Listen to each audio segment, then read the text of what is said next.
Step into the day with the dawn ringing in my ears. Oh, well, I tune into my TV show. No better way, I gotta get myself into gear. Let's go. Oh, and I feel good today with my wake up in the morning espresso. And I feel good today. It's my feel good breakfast show. Booyah! It's into the midweek, baby. A very good morning. Welcome to the show. We got you for 3 hours and we are so excited.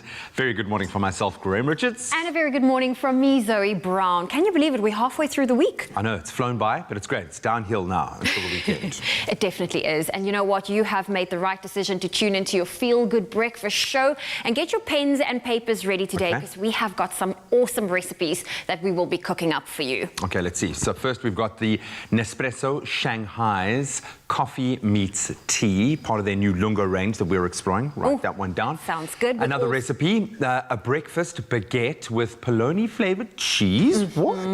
Write that down. Special mark right there. Then we've got a vegan Spanish-style gazpacho. I don't know if I pronounce it. Look up pronunciation. I'm going to put a nice side note there. And then we've got a tomato and flavor burst nectarine salad and watermelon and lime Agua Fresca. Ooh. Very exotic, take a while very amazing. Beautiful balance on our menu this morning. So we want you to cook along with us, have a little bit of fun, explore all of these amazing flavors, and hopefully that'll set the tone for a beautiful day. But I'm enjoying the bursts. We talk about a flavor burst. We've got a burst of color this morning and a burst of personality. Two big personalities waiting to say hello. Morning, guys. Good morning, team. You made me hungry. Color. Here, the color's good. But I mean, that guy made me feel hungry now. Yeah. It was Graham. It's great, but I'm hungry for entertainment. You look fantastic, by the way. Thank you so much. Shining. I was trying to match your hair color. That's the whole idea. It's the hair and the shoes. We have this whole, this yellow vibe going on. Because we wanted to say yellow to you and tell you that there's a good morning poster we have for you. And we got these two incredible performers. Now, Yes, we do. I love singing, and I chatted to them a little earlier, and they told me they're excited. So these two gents, it's Wasim Fredericks and Abu Talib Abrams. These guys are going to be entertaining you. And you know what I like? I like a DJ that takes requests, including singers. So of course. We've got a couple of songs that we are looking for. So if you can vote on the song you want them to sing, that'd be phenomenal. So we're looking at Uptown Funk and All About That Bass, a medley. Can you just give us a little snippet of what it sounds like? It'll be like, and Uptown Funk, don't give it to you, and I'm all about that bass, about that bass, no shrivel. Something to that effect. That could work. And then the next one is, Isn't She Lovely in Three Little Birds? Do you want to try that one? Isn't she lovely as she sees three little birds stand on the window? How was that attempt? I think that was great. You even did a different rendition of Three Little Birds. That was good.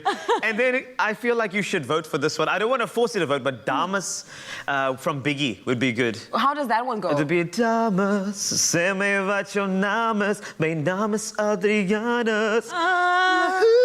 It could work. I don't know. They're probably not going to do it like that. And then the last one is Ruasa, which is a beautiful track. So you've got some options over there. Please feel free to pick one and let us know on the Good Morning Post right here on Expresso Show. Yes, please. Make sure to keep the conversation going. Keep it flowing using the hashtag Expresso Show. But right now, it's time to get the duties out of the way, starting off with those so important news headlines. Thank you, Kukle. I'll start with national news. More than 60% of adults would definitely or probably take a COVID-19 vaccine. A survey by the University of Johannesburg and the Human Sciences Research Council on the public's willingness to take a COVID-19 vaccine says that 67% of adults would definitely or probably take a vaccine if it was available, compared to the 18% who said they would definitely not or probably not take a vaccine. 15% were undecided. White adults were least accepting of a vaccine, 55% responding that they would take the vaccine, compared to 69% of Black African adults. And staying with local news, the liquor industry says the government has lost some 60 billion rand in tax money due to its ban on liquor sales. A convener of local liquor retailers, Lucky Mtamane, says the industry is on the verge of a total collapse and calls for the ban to be lifted urgently so that the sector can survive. Liquor sales were banned on December 28 for the third time since the start of lockdown in March last year. Mtamane said the money lost through the ban could be used to great effect to finance COVID-19 vaccines. We now move to news beyond our own borders, where crowded centres for people left destitute by Cyclone Eloise in Mozambique create the perfect conditions for COVID-19 to spread, with some living at least 10 to a tent with no access to water, soap or masks, an international aid group, Action Aid Mozambique, said yesterday.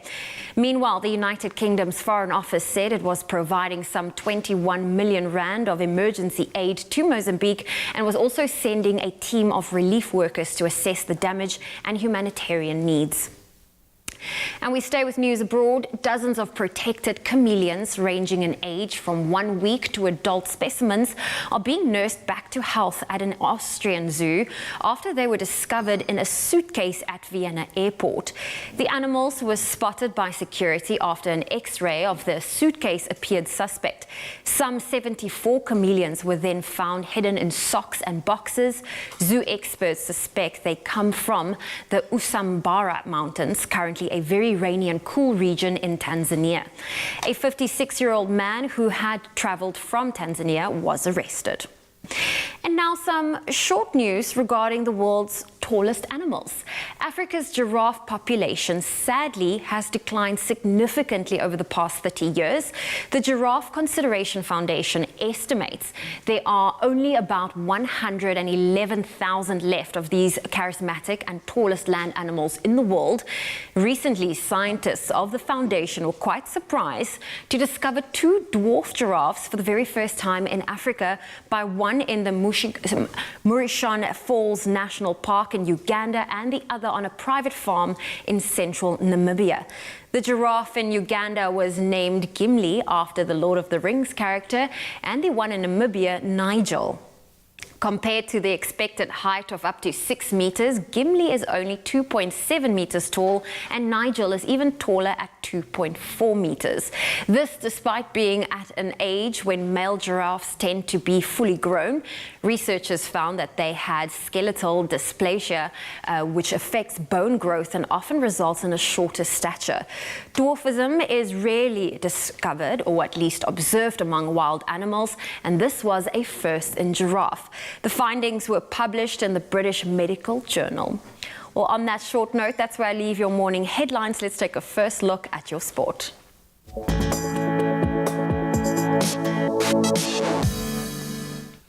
Thanks so much, Zoe. Standing tall, some great cricketing action yesterday. The test series between Pakistan and South Africa got off to a thrilling start, with 14 wickets falling on the opening day at the National Stadium. This is now only the second time this has happened in a test match in Karachi. The Proteas opted to bat first and slipped to 133 for 3 and were 220 all out. Opener Dean Alga was the top scorer on the day with 58 runs from 106 deliveries. The hosts then ended the day on 33 for 4 with Kagiso Rabada Armada destroyer-in-chief, picking up 2 wickets to put South Africa back in control. So Pakistan trailed the Proteas by 187 runs with 6 wickets still in hand.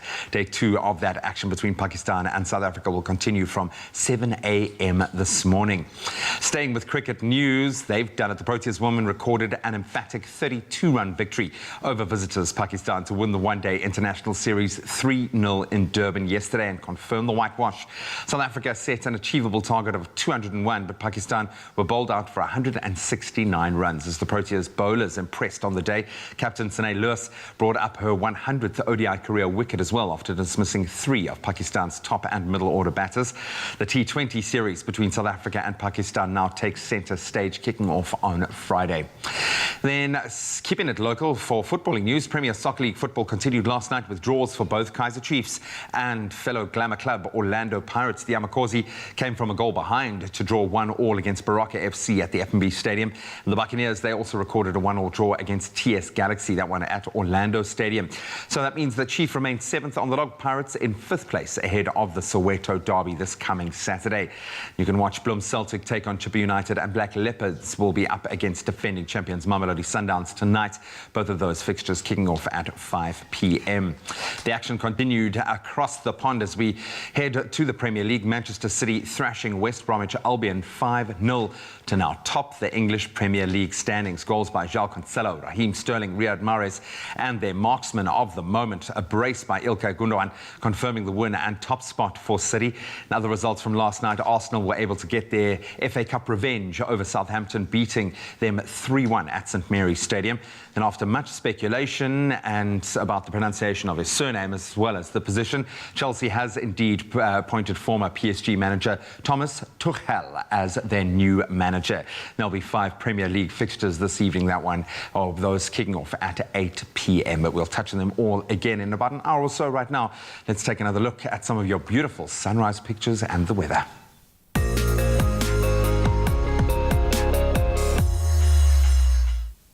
Thank you, Graham. And we love starting our weather segments by having a look at your sunrise images from your parts of the country. This morning, we start off with Gary Orkamp from East London, who sent through the stunning silhouetted photo. Now, your day ahead, Gary, is cloudy and cooler than yesterday with a maximum of only 22. Be prepared for some heavy showers this afternoon. And then we head on down to Cape Town next, where Sandra February had sent us this beautiful photo capturing a bird taking flight in the morning air. If you're in Cape Town today, your max is set to be 23 degrees, which is a bit of a welcome relief after the heat we had yesterday. Now, showers are forecasted in the area, but otherwise a mostly partly cloudy day can be expected. And please continue to share your sunrise images with us on the Expresso Facebook page. We love to see how you start your mornings, and you can always share anything that you capture first thing in the morning. Some news regarding the Department of Water and Sanitation. They have warned residents in those provinces which have been and still likely are to be affected by the tropical storm Eloise to stay away from rivers and dams to avoid being swept away by strong currents. The department said that currently the 3 provinces of Mpumalanga, Limpopo and KwaZulu-Natal are experiencing heavy rains after Eloise moved in from Mozambique over the weekend. Motorists are also warned not to try and cross the flooded bridges and crossings. Most dams in the affected provinces are reported to be flowing heavily, and personnel have been on standby for any eventuality.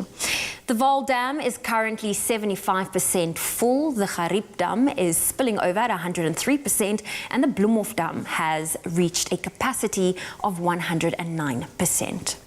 Looking at your temperatures, I'm going to start off in Polokwane. Some thunder showers can be expected. A low of 20, a high of 26. Mbombela 21 with a high of 31.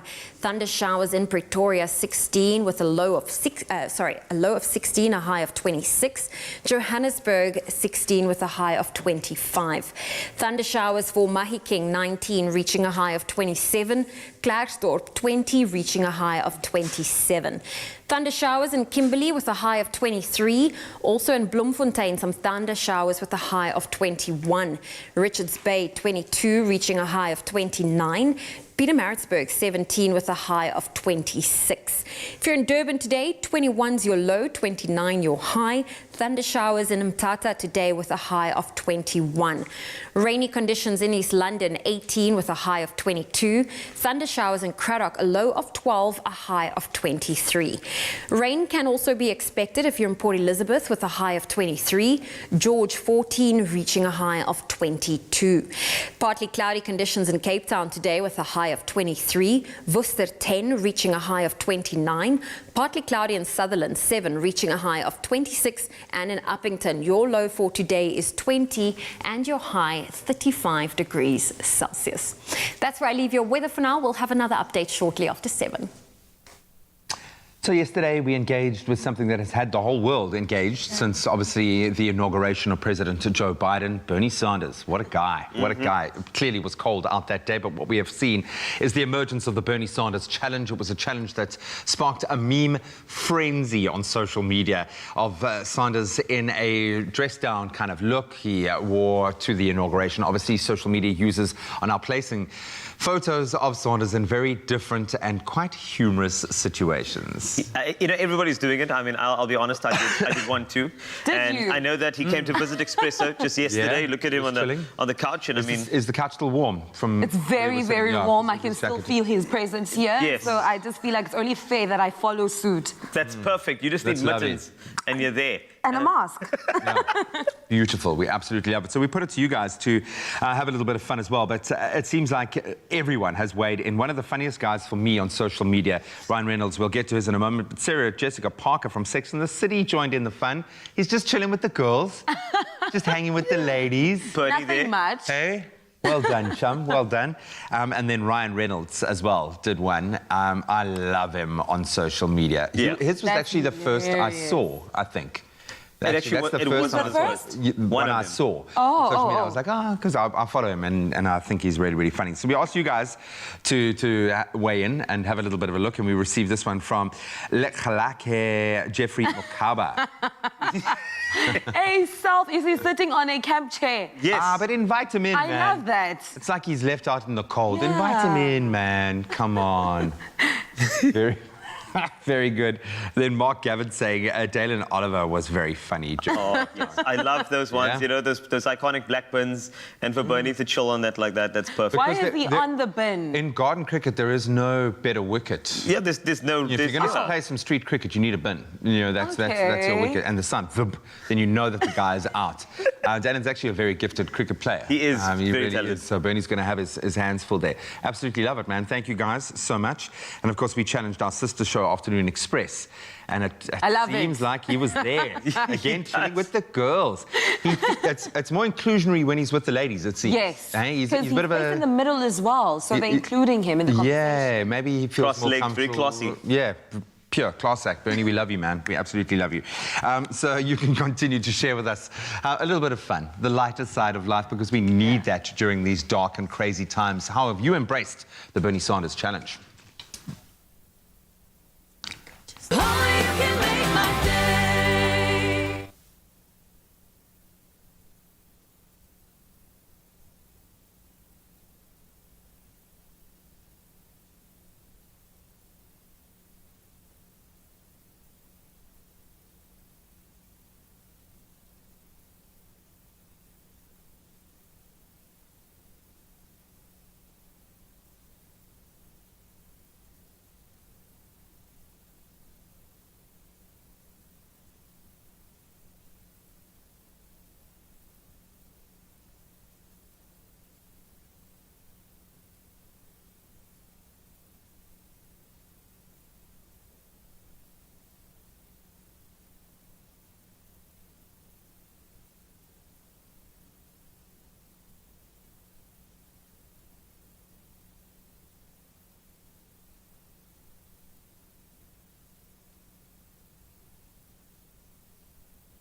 It's your Feel Good Breakfast Show, Expresso here at SABC3, and I'm very, very excited to bring to you two very, very talented Cape Town-based vocal acoustic duo members, Wasim Fredericks and Abu Talib Abrams. They've been showing off their musical talents at events and weddings, all on social media platforms as well. And this morning they'll be performing some of their favorite covers for us. But before we see the singer and guitarist perform, we sit down with the pair to find out where their love for music started. And you can tell there's like a music vibe emanating from them already. Yeah. You can get that. Yeah, you can. Oh, yeah. Good morning. Good morning. Good morning. How are you? I feel like if we're going to get to know you, we need to start at where did your love for music come from?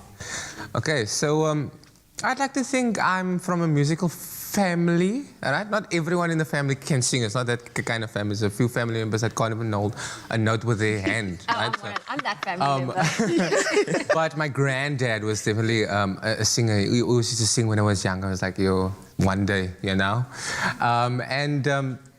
From then, I think when it really started, then I decided music is actually a thing I'd like to do one day.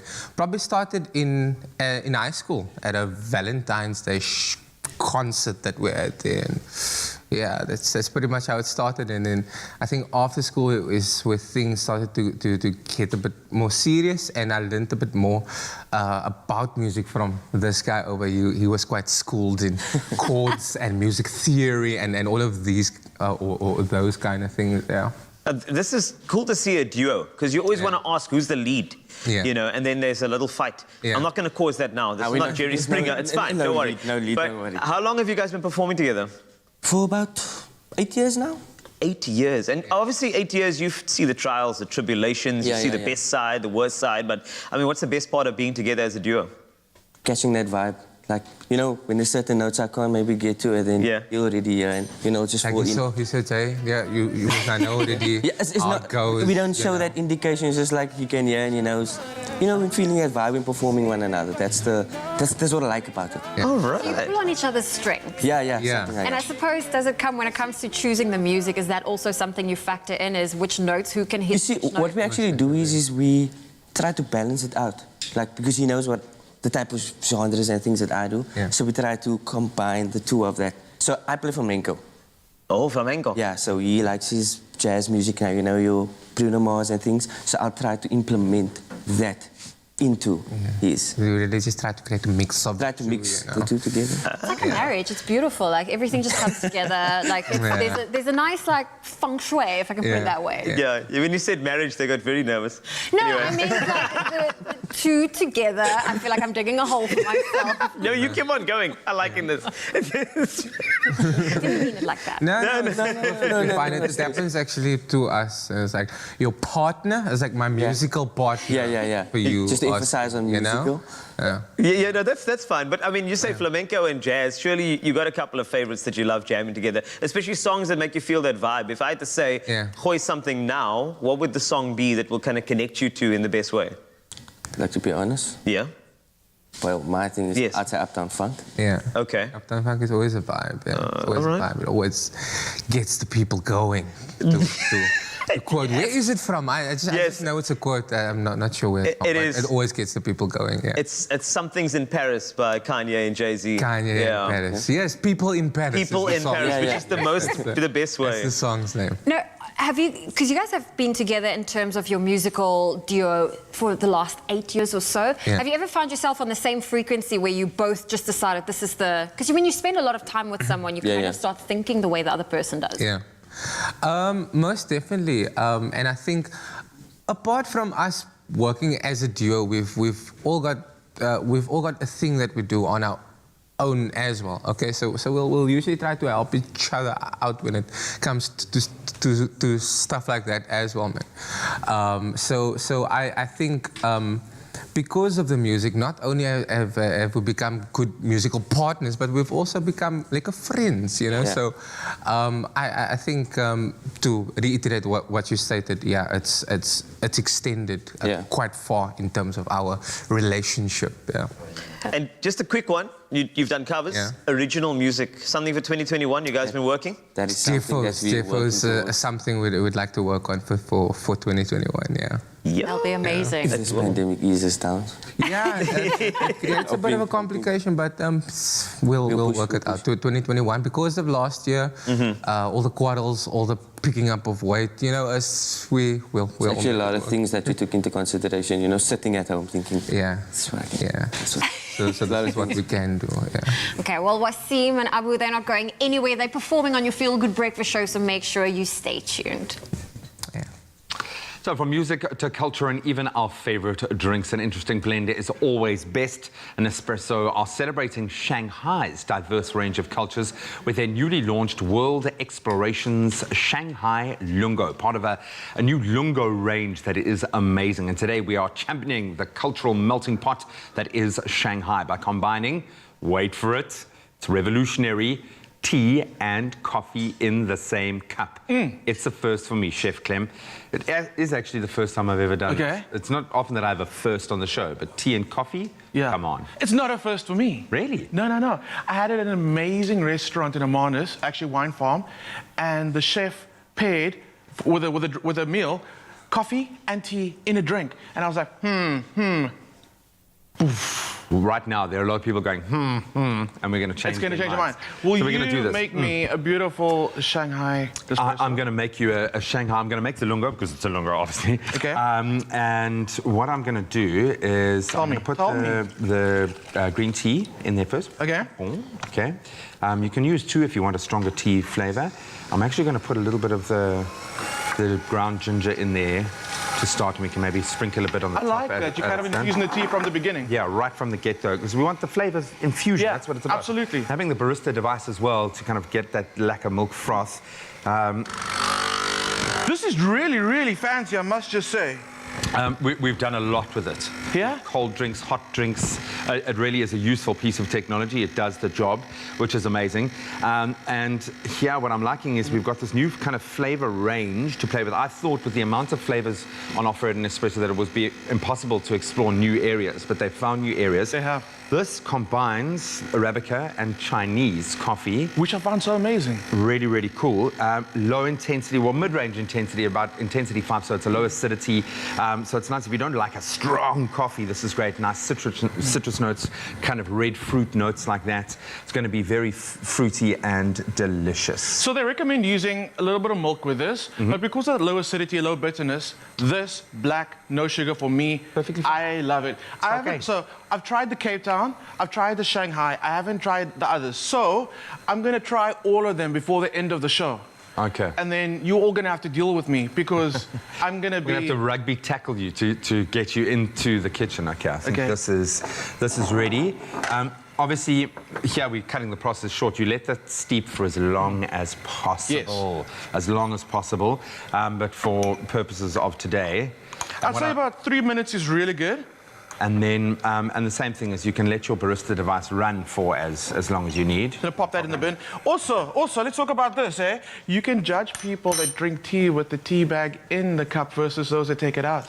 I'm not saying whether it's bad or good. You can decide at home what you feel. Make up your own mind. Look at us, look at us. This is our judgy pose. Yeah, I'm judging you right now. But I admittely go both ways in that scenario. You do? I do. There's sometimes, because I like a rooibos really strong. Yeah? So I keep the tea bag in. Okay, so Crazy. I can't judge you. Okay, well done. This is so delicious. I love the way that the green tea mixes with the coffee. It brings out, strangely enough, the tea brings out those notes in the coffee. This makes it taste so much like just aromatic. I love this. Yesterday I made the most amazing creation and I had to give it away to Arne Carstens, which was cool because I was fanboying at the time. But can I taste this morning? Can I be the guy I want you to taste this. The tea and the coffee combination. Look at you, you get so excited. I'm nervous, I'm excited at the same time. It's a little bit crazy. It smells amazing. Right. It's actually crazy. Oh, and it needs the ginger. Yeah. And I think infusing the ginger early on is the right way, so it doesn't overpower everything else. It's not the first thing you get. Look, it's kind of like an afterburn. Tears. It's overwhelming. Because I'm just so happy, man. I'm just so happy that we could be a part of a cultural exchange like this. I love it. That we could bring coffee, we could bring Arabica, and we could bring the tastes of Shanghai together. That's absolutely so cool, so interesting, and it's delicious. And it does have those fruity notes. Absolutely beautiful, dude. we're on to a winner. So remember, you stand the chance to win as well an incredible Nespresso bundle that consists of the Pixie Machine bundle, 10 sleeves of coffee, the Origins mugs, and an apron so you can look cool as a barista, and of course a special edition Caran d'Ache pen worth more than 5,600 Rand. Simply reply to the competition post on our Expresso Facebook or our Twitter page. It's there, you'll find it easily. Tell us what you are doing differently to live more sustainably this year. And if you're not, think about it and start implementing it now. Remember to include that hashtag Nespresso Expresso. And the competition closes at noon tomorrow, 28th of January. Terms and conditions can be found on our website. I'm going to say cheers to you, my friend. This is great. Cheers. Just imagine what it's like. No, it is. It's gingery. You're not going to cheers me? citrusy. Cheers. Ching, ching. I love it. Enjoy it. We chose some of the world's rarest local coffee crafts and refined them to create 5 distinct new tastes. After all, we are the choices we make.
It's my feel-good breakfast show.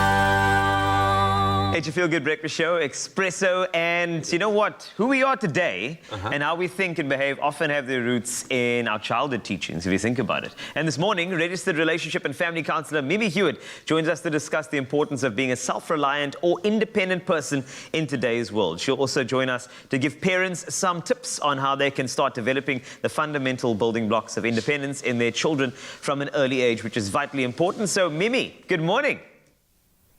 Good morning. Great to be connecting with you. Thank you so much. This is something that I'm really interested, Carl, as well, because we're at kind of different stages of our parenting journey. I've got a 3-year-old boy that I'm really focused on this at the moment. So this is quite a self-indulgent chat. It's fine. I've got a lot of questions, but I'm going to pose this one first. What are the fundamental building blocks that go into making an independent person? You know what? It's all about building a safe environment for our children.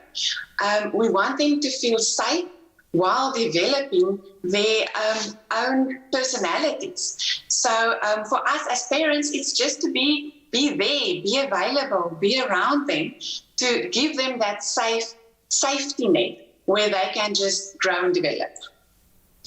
You know, when I think about it, you know, you said 3-year-old stage, etc. I have a 10-year-old, so there's a different level there. And often parents, we have this conversation between each other. But I think from your side, it's so important to find out what a good level of self-reliance looks like from our kids. And perhaps what are some indicators that you may be lacking in that department? Because you often see people that use praise, but, you know, quite over the top in some ways. And then some of them, they just say, you know, they need to do their own thing. So what do those indicators look like, Mimi? You know what? Basically, it's about taking responsibility for your own emotions, your own wants, your own needs. And people who are not taking responsibility are the people who blame others for their shortcomings, for their discomfort. So usually when there's a lacking, there's a blaming of. So that's basically where you would start looking.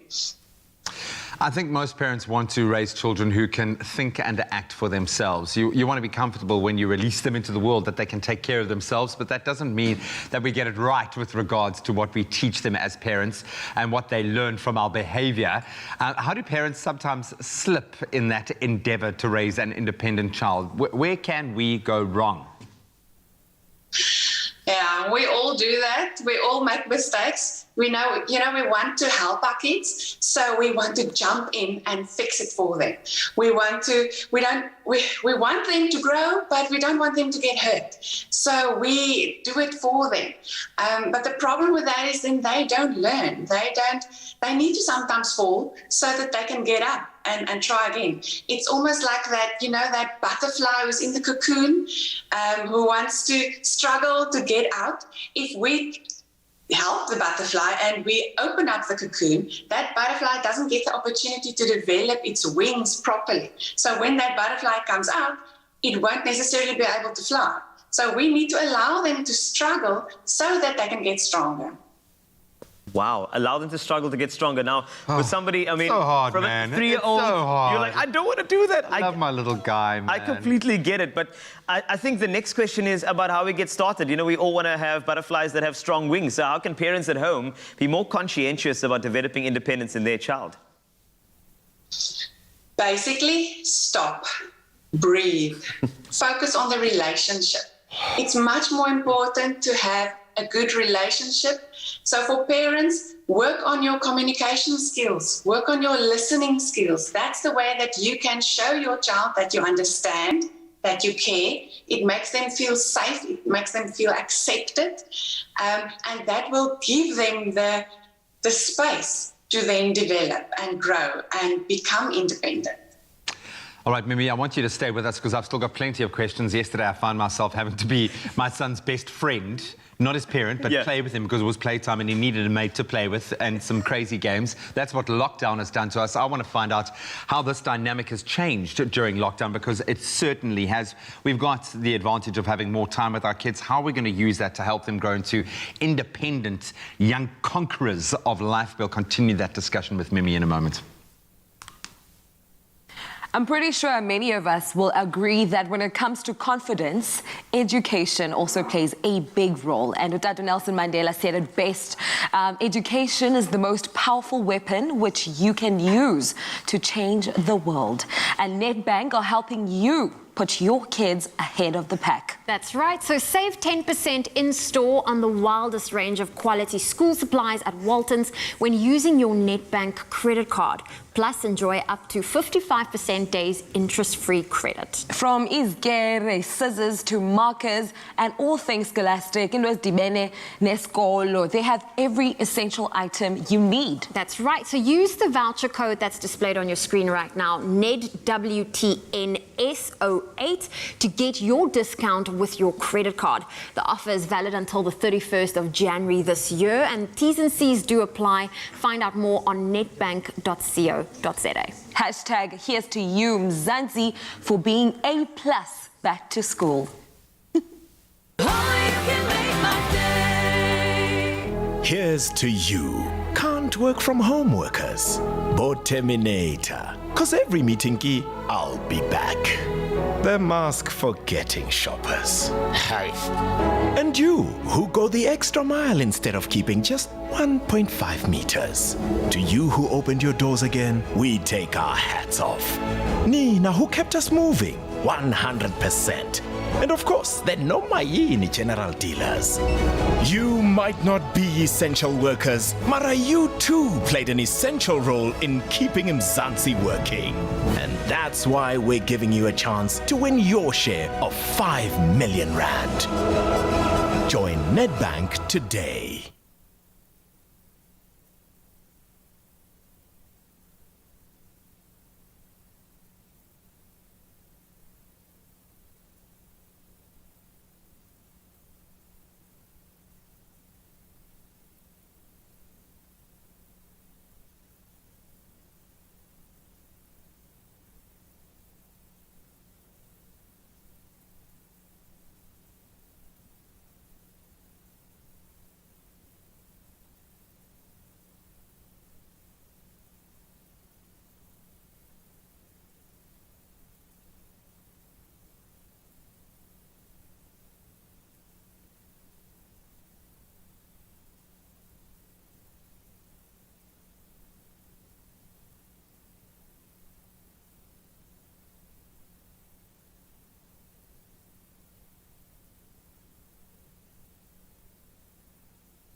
is your Feel Good Breakfast Show, and we're trying to feel good as parents, but we're a little bit unconfident at the moment. We're continuing our discussion with relationship and family counsellor Mimi Hewitt, and we are talking about raising children who are confident, who can think and make decisions for themselves without constantly needing to get input from us, their parents, out of fear, generally. Now, essentially, we are talking about raising an independent child, but I don't want my little man to get hurt in the process, but we got to do it, man.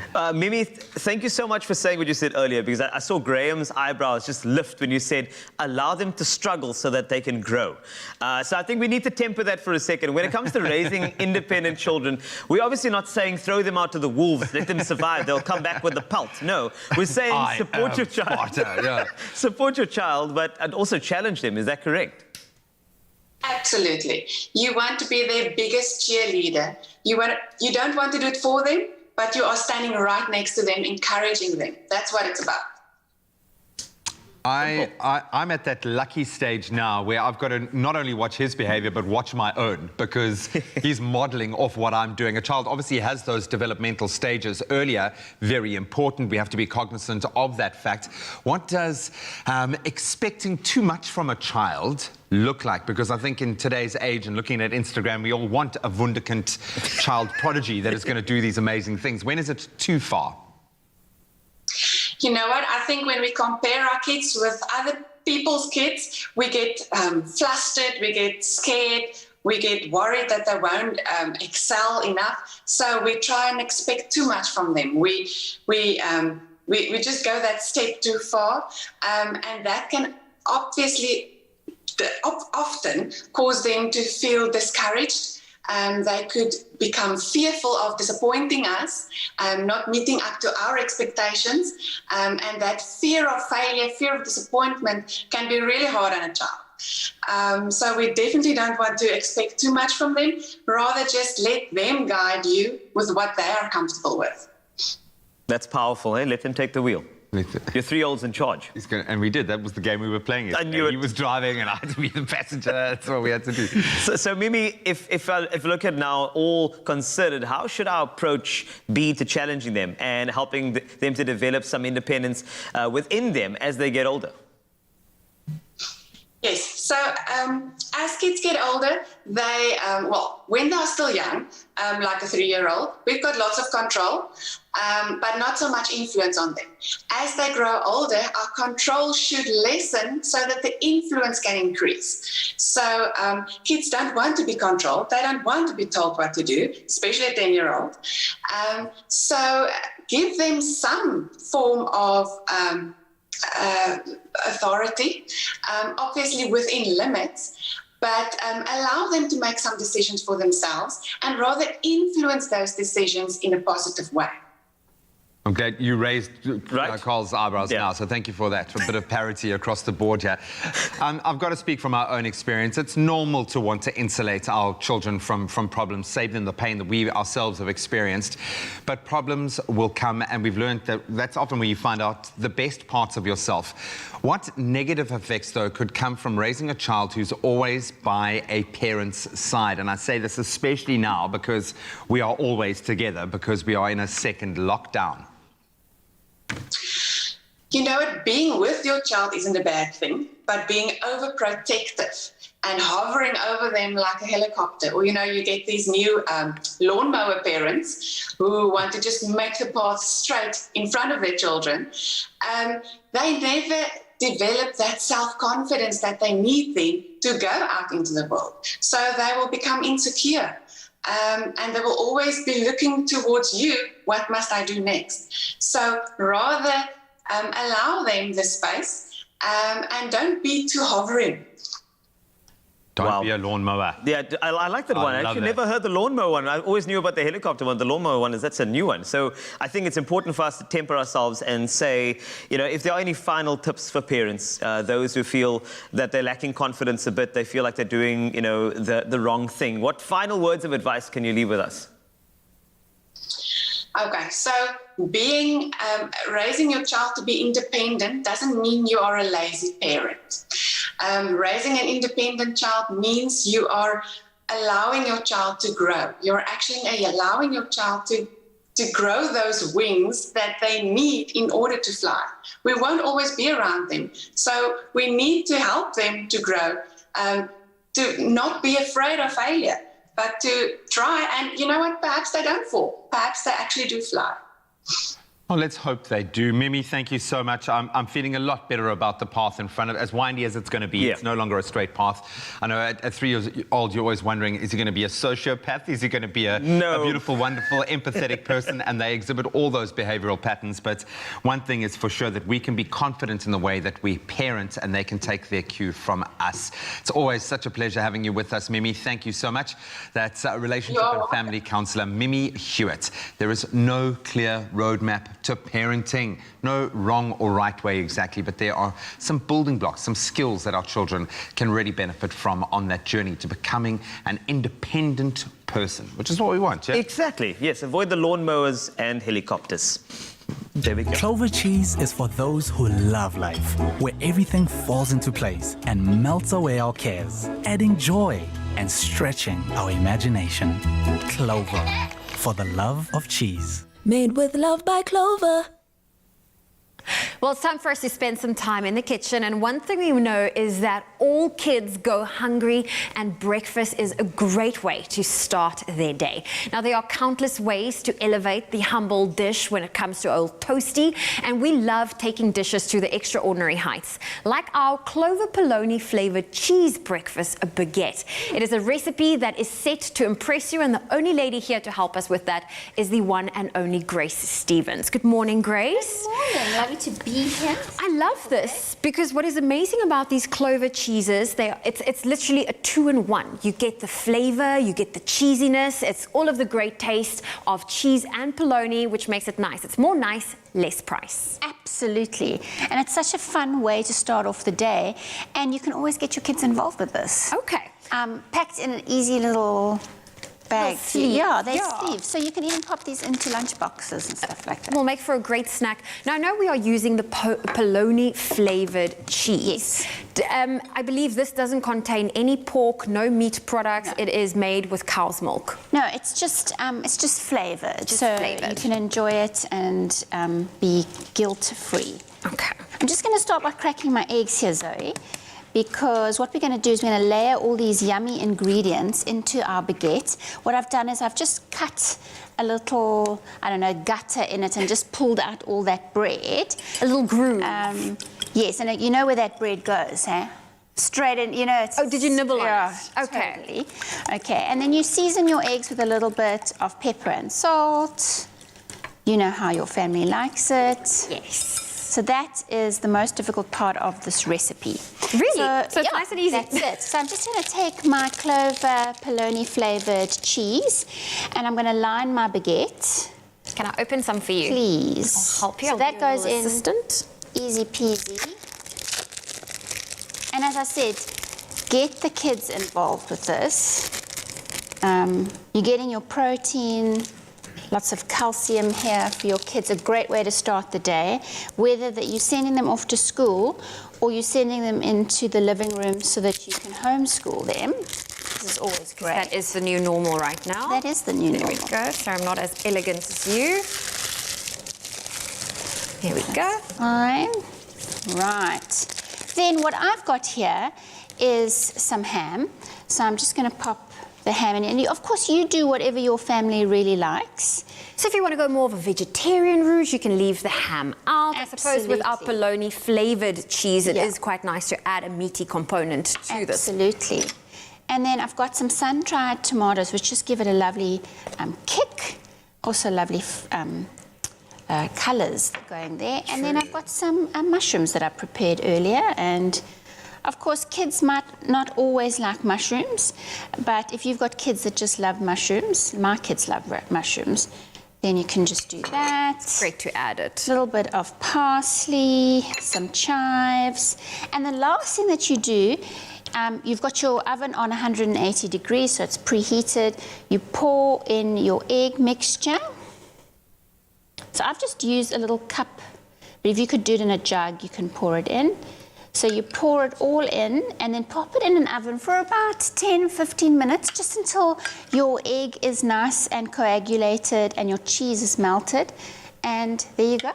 There's your breakfast baguette. Your fun breakfast baguette. It's something for the whole family. You slice it up. It's almost got that like Gatsby feel to it. Oh, absolutely. And I think maybe you need to eat it like a Gatsby. Just break a piece Two off. hands. Can't use a knife and fork for this. I suppose this is a great way to just get the whole family around the table. Grace, this looks amazing. Thank you so much for sharing this wonderful recipe idea, especially if you would love to get your hands on this breakfast baguette that Grace made for us using our Clover 2-in-1 cheese. Head on over to the Expresso Show website. That's expressoshow.com. We've got that recipe for you. And if you don't mind, I would love to take a taste of it. Oh, absolutely. I've got So some we've over got the here. finished one here. And you said you just pop it into the oven until your eggs are coagulated. I'm going to take this Take the slice. top one over there. There you go. Yes. Okay, I'm going to take a bite. And what are your thoughts? Very good. I mean, polony lovers, you'll love this cheese. Oh, yes. And this is a great way to use any bread that you've had from the day before, because you don't need a super fresh baguette. You can use a day-old one, and it just like makes it come to life again. That's amazing. Well, head on over to expressoshow.com and get your hands on this lovely breakfast baguette recipe. Clover cheese is for those who love life, where everything falls into place and melts away our cares, adding joy and stretching our imagination. Clover, for the love of cheese. Made with love by Clover. Oh, you can make my day.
It's my feel-good breakfast show.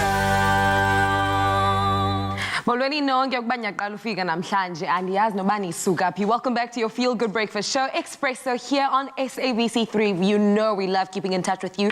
That's why we are heading over kwamakhasi ezonxibelelwano right now. Yeah, man, we want to see what you have been up to on the social media pages. We've been having a lot of fun, yes, with the Bernie Sanders challenge, but also we've got a fantastically talented duo in studio performing for us. The sound checks sounding amazing. So which songs do you want Wasim Fredericks and Abu Talib Abrams to perform this morning? And we gave you quite a funky list here.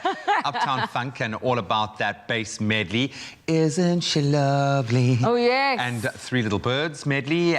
Dames by Biggie. I'm guessing it's not Damas. It's Damas. Is it Damas? It's actually Damas. Damas. I'm sorry, the whole country is now rocking it. So we wanted to see some of your choices this morning, see what is playing out. Yes, please. Do we have some comments up right now? Let's have a look here. Ooh. I kind of expected this one. It looks like, oh, come on, where's Damas? Not even one vote, guys. Come on. Rosa trailing in third, and then Isn't She Lovely pushing hard in second place, but coming out in front, just a nose in front. It's Uptown Funk. I'm happy with that. Which one are you voting for? Uptown Funk. I want dig Three it. Little Birds. No. Okay. Yeah, with the melody. Go for it, okay? Three Little Birds. Isn't she lovely? Come on. On social media. No, the choice is yours. Expresso Show.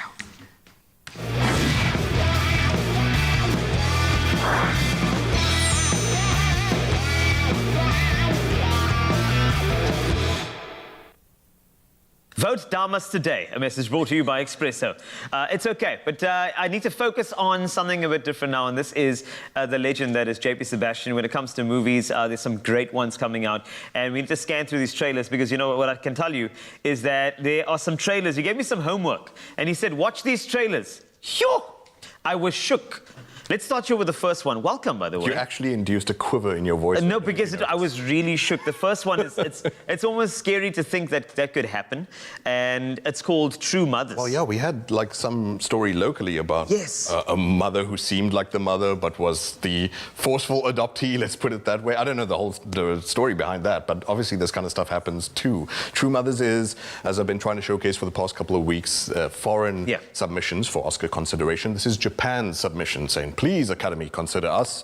We're not at the nominations point, just by the way, yet. We're not even at shortlist, but as the time comes closer, I'll tell you more about who made the shortlist. South Africa's in there for two for Tour Boss, but True Mothers. Nice in our family scene, beautiful, soft morning light coming through the windows, gets a phone call, mom says, I want my child back.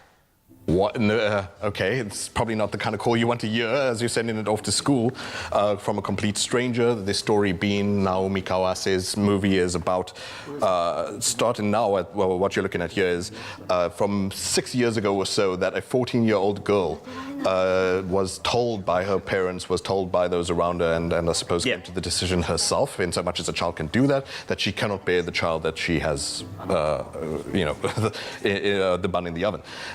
And a family that she meets cannot conceive. They've been trying for a long time themselves, and so she decides to put this baby up for adoption. And the mother there, for example, says, it was just quite like a line in the sand type line, thank you for having this baby. Like, there's nothing past that. It's just like, that's your purpose, and then move along kind of thing. And I couldn't imagine the kind of attachment you still feel, like knowing that there's this living person out there growing up without you, the pressures of like, you know, did I do what I could? Could I have been a mother, knowing all these years later that maybe I've got this kind of, I don't know, stability in my life or whatever. But the story, as you can see from the trailer, looks like it simmers constantly. It just looks like the slow burn until hopefully there isn't some sort of terrible climax. Apparently the movie is quite sympathetic, quite empathetic. Well, I mean, the slow burn is exactly what I felt, though. I think there was this one scene where the boy said, was I in your tummy, mommy? And you know that it's not true, especially as the viewer, but it was really... Just the retention on the actress's face, like everything until, I'm sure, winds up, hopefully not violently, explosively, but actually has a lot of sort of similar notes to it that here in us non-Japanese countries are used to, a lot of like stalker Japanese, embittered wife from Ghost Story and all that kind of stuff. And in a similar way, this has this character who they're not even sure is the birth mother show up in this family's life and make her presence known that she wants the kid back. Intense stuff. Looks like it could be a contender. Who knows? We'll find out. Talking about intense stuff, the next one was Jumbo, and what it looked like was a movie about somebody who falls in love with their favorite ride at the theme park. I'm sure it's not that, so let's Oh yeah, that would be crazy. Okay, good. It's clearly just a normal roller coaster romance, which is to say someone who falls in love with a large mechanical device. This is, I'm sure we've all seen these documentaries by now where there's this woman who, I can't remember her name, but I looked it up on YouTube last night, falls in love with a theme park ride, actually says she makes love to the thing. This movie actually gets graphic. Don't worry, family. We won't see anything necessarily like that in the trailer. Whoa. But Jumbo is inspired by that story. This young recluse kind of girl. She lives with her mom. She seems like she's got enough issues attaching to human beings, and so she attaches herself in more ways than one to the Jumbo, which is this new ride that is at the theme park that she is a maintenance worker at. And apparently it's like quite sensual. I don't know how you get that right. I think Naomi Melantia, who was previously in Portrait of a Lady on Fire, which was incredible, a masterpiece. If she was like, look, if I can show that kind of chemistry there in that movie, imagine what I can do with the roller coaster. And apparently she brings it here. A lot of the festivals that it's been to, people are fascinated. And speaking of, like I was just talking about Naomi Kawase's movie, like there's a sense here of non-judgmentalness. That's not even a lekker term to say early in the morning, but you know what I'm saying. No, I know exactly what you mean. In that it almost just looks pretty and well-meaning. Like we'll find out soon enough, I'm sure. In a nutshell, nutshell, I know that we need to get onto The Human Voice, which is a movie that is short in itself. So if you could condense what you felt in that, because when I saw Tilda Swinton, I got excited. Oh, I mean, that's all you need to say. You can't even read that title. Like, it's not even clear it says The Human Voice. It just has a picture of Tilda Swinton on it swinging an axe, and you could cast her as a roller coaster, and and you'd fall in love with her. And she'd be nominated. Anything she's in, you could be like, oh yes, this is really deep. I don't know if she's the dog in this movie or not. We'll find. Oh no, there she is. She's the human person. Throughout the trailer, not a voice is actually heard, and she's this woman who is similarly to the roller coaster thing, sitting around a bunch of inanimate objects, waiting for this lover who said he'll be back for her, deluding herself in a way that she has been abandoned, and apparently she just holds and burns up the scene and the screen for about the 30 minutes of the short movie that it is. Pedro Almodovar, fantastic director. Last thing he did was Pain and Gloria, which is a masterpiece as well. Tilda Swinton, anything she's in, seriously, make her a roller coaster, make her a sheepdog. I wouldn't care, give her the Oscar either way. The Human Voice is a short movie, going to be out at some point. We don't have a date for it in South Africa just yet. Oh, there we go. We got True Mothers there, one of the movies, Jumbo, as well as this one, The Human Voice. So make sure you get to the movies, and of course, JP will keep us updated when it's released in South Africa. Talking about A Human Voice, here's The Human Voice of Zoe. Thank you, Wasty. Well, it's now 7 o'clock. Let's look at those national headlines. The Western Cape Premier Alan Winde has called on President Cyril Ramaphosa to convene a special meeting of the Government Command Council, to relax the Level 3 COVID-19 restrictions. Winde suggested a number of changes in a letter to Ramaphosa. This includes lifting the ban on visits to beaches and public places, adjusting the curfew, and selling liquor from Monday to Thursday for home use. Winde said his request follows the continued decline in COVID-19 infections and test results, as well as hospital admissions in the Western Cape. And staying with local news, more than 60% of adults would definitely or probably take a COVID-19 vaccine.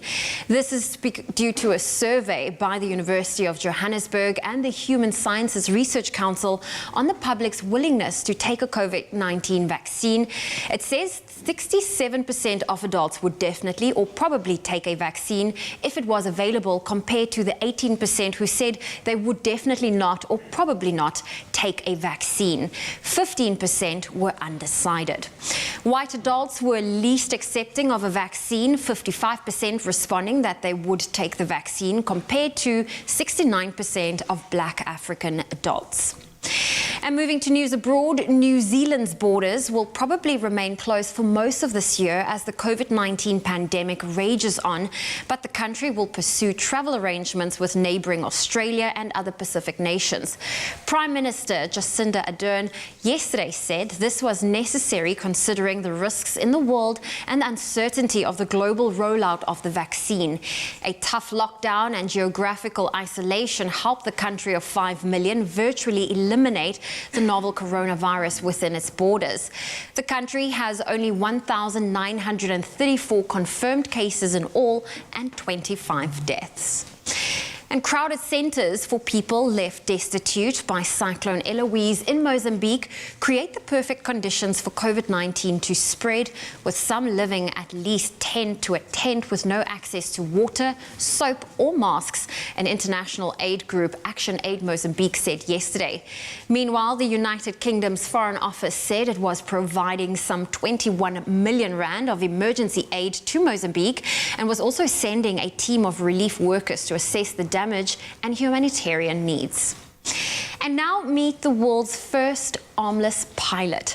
Jessica Cox of Arizona in the US inspires people who are physically challenged to reach new heights. And Jessica knows very well what this is like, as she was born without arms.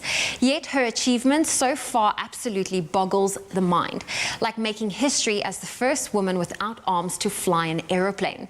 Despite being born with this rare birth defect, Jessica is a graduate of the University of Arizona with a degree in psychology and communication. However, there was one fear she was determined to overcome, and that was flying. And after 3 years of training, she soared through the sky, controlling the plane with just her feet, becoming the world's first licensed armless pilot. Today, Jessica travels the globe as a motivational speaker and has her own documentary called Right Footed. She also made headlines as the first armless black belt of the American Taekwondo Association. Sharing her personal trials and triumphs, Jessica encourages others to overcome their own obstacles. Guided by sheer determination and spirit, she proves that the sky is not only the limit, it's only the beginning. Well, on that note, that's where I leave your morning headlines, and a final look at your traffic and weather still to come.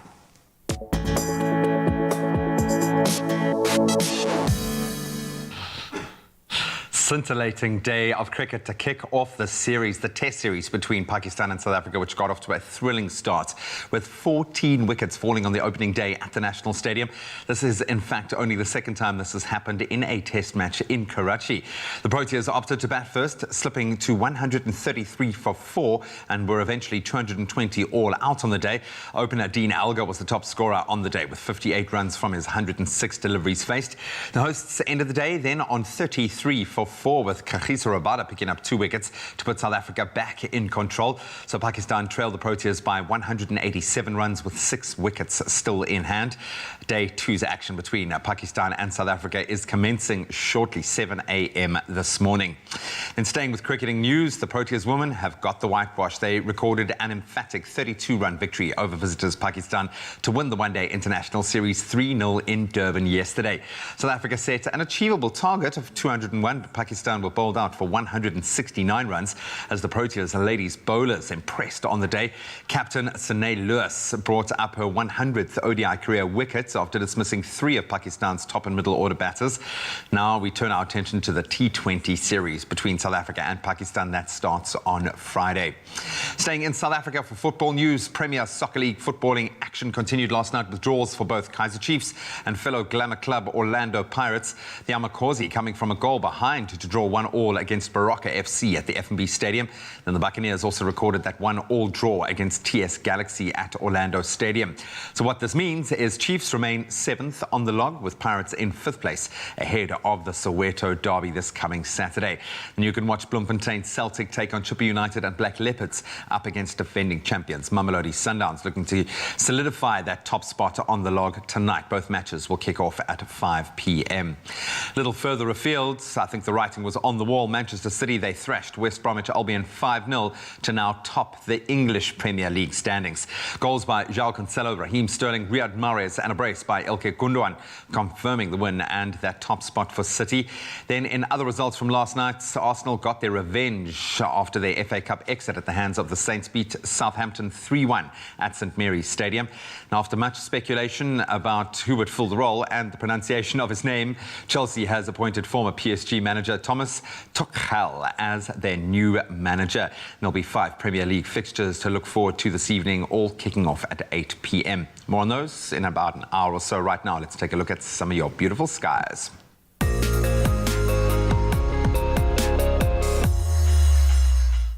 Here's a look at your weather. We've asked you to send through your sunrise photos, and you've certainly did so.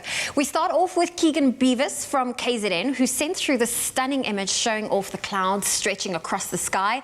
Next, we head on over to Benoni, where Sue Ruiz has sent us this pink and blue sunrise photo. Now, today's weather conditions will be rather cloudy and a breeze with a 51% chance of thunderstorms. Please continue to share your part of the country with us. We do love seeing each and every sunrise photo that you share, and also be sure to continue sharing your sunrise photos with us on the Expresso Facebook page. Some quick news: a blaze at Grabo Forest in the Western Cape was contained yesterday afternoon. Fire Chief Geldenhuys of the Overberg District Municipality confirmed this, but said it remained a hotspot. Initially, more than 60 firefighters, 3 helicopters and 4 fire trucks were dispatched to contain the blaze. On Monday and yesterday, extensive mop-up operations were conducted. When it started on Sunday afternoon, huge flames soon led to landowners requesting WF's aerial resources to extinguish the blaze. A spotter and 2 Huey choppers responded to the call. Because of the massiveness of the flames, their flying time was extended to ensure properties and lives were protected from the fire. Well, that's where we leave your weather news. We're going to quickly look at your temperatures. If you are in Polokwane, expect a low of 20, a high of 26. Mbombela reaching a high of 31. Thunder showers can be expected in Pretoria, 16 with a high of 26. Johannesburg, thunder showers with a high of 25.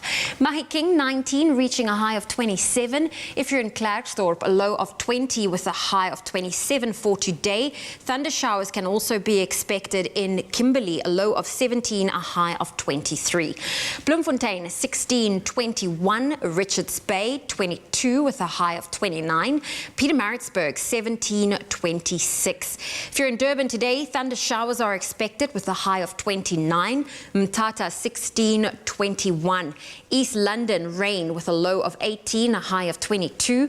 Cradock, 12 with a high of 23. Partly cloudy with a 65% chance of rain in Port Elizabeth with a high of 23.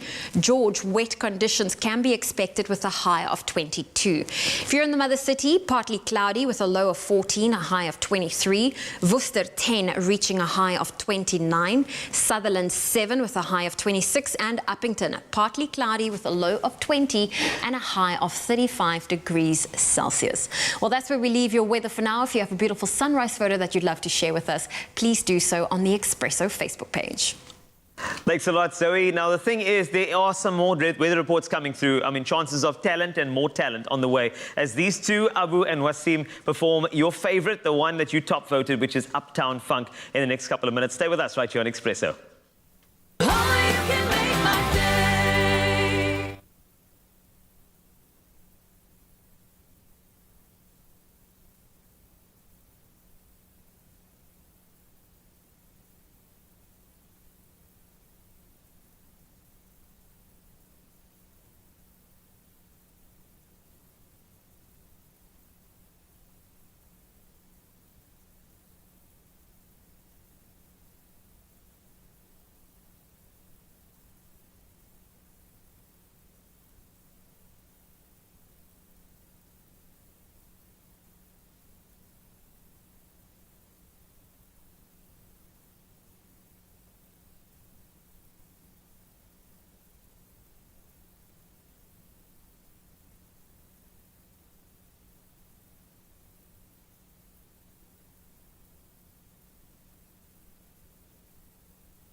It's my feel-good breakfast show.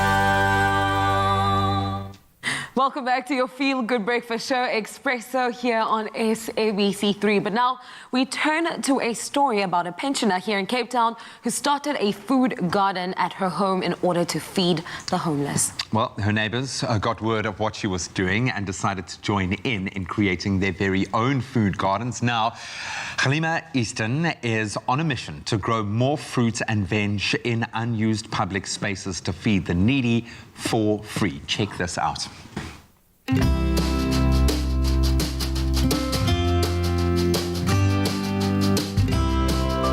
I'm Halima Easton. My husband and I are the founders of Creating Eden. Creating Eden is, exactly what it means. We want to create accessible food for everybody. It started off slow. It started off as I finished off my veg.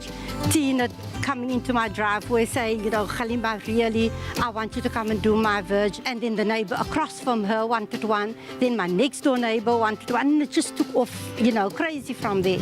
It's brilliant. But I think the best thing that is actually happening is that we are creating communities again. We have neighbors now talking to each other who they've lived next to each other for 25, 30 years, but they've never spoken. Now neighbors come out to ask, so how do you do this? Who's the people who does this for you?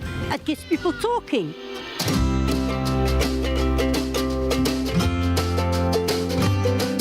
Why did I start? Because I've seen that homeless people was increasing. Everywhere you go, you see more tents going up, more and more people knocking on the door for food. It's been going on for a long time, but since COVID, it has just become so bad. And I said to Togit in the first month of lockdown, listen, there's just nobody in sight, you know. Let us go out and start our verge to feed people, to feed the neighbors, because surely there are neighbors who are also in need. We also have a lot of elderly people in Plumstead, in the suburb, and some of them may not be able to get to a shop or maybe afraid to go to the shop. Let's just do something, because government is not able to look after everybody who's losing their jobs, and we're very happy that we started this verge. We are in a public park at the moment. The lady living just across contacted me on Facebook and said there's this park here, nothing is happening here, nobody ever uses the park. Is there something we can do? And we came up and, you know, had a look at the site. And yes, of course, you know, if the ground is there, Eden can come in and work. We started last week. We did a 25-meter bed all along the wall of the park, and we are creating individual beds as well, because they received so many donations of plants that we are creating as many grow beds as possibly can to get all that food into the ground. So last week was phase 1, and today we're here to finish off.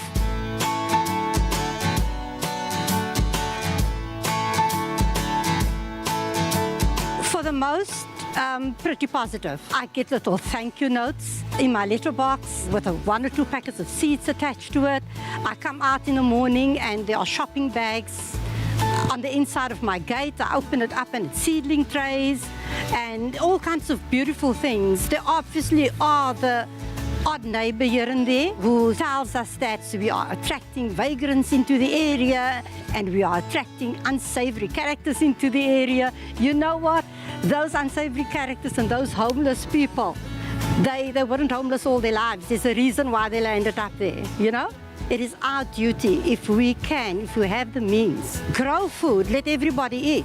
What I would like to see is our faith leaders getting teams together. Turn the church grounds into a community garden. Turn the mosques, you know, mosques, beautiful mosques standing there with beautiful grounds. Come on, you are our leaders. To plant a seed is a prayer. To plant a seedling is a prayer. To have someone take 1 tomato off your verge is a prayer. And I think this is where we are needed right now.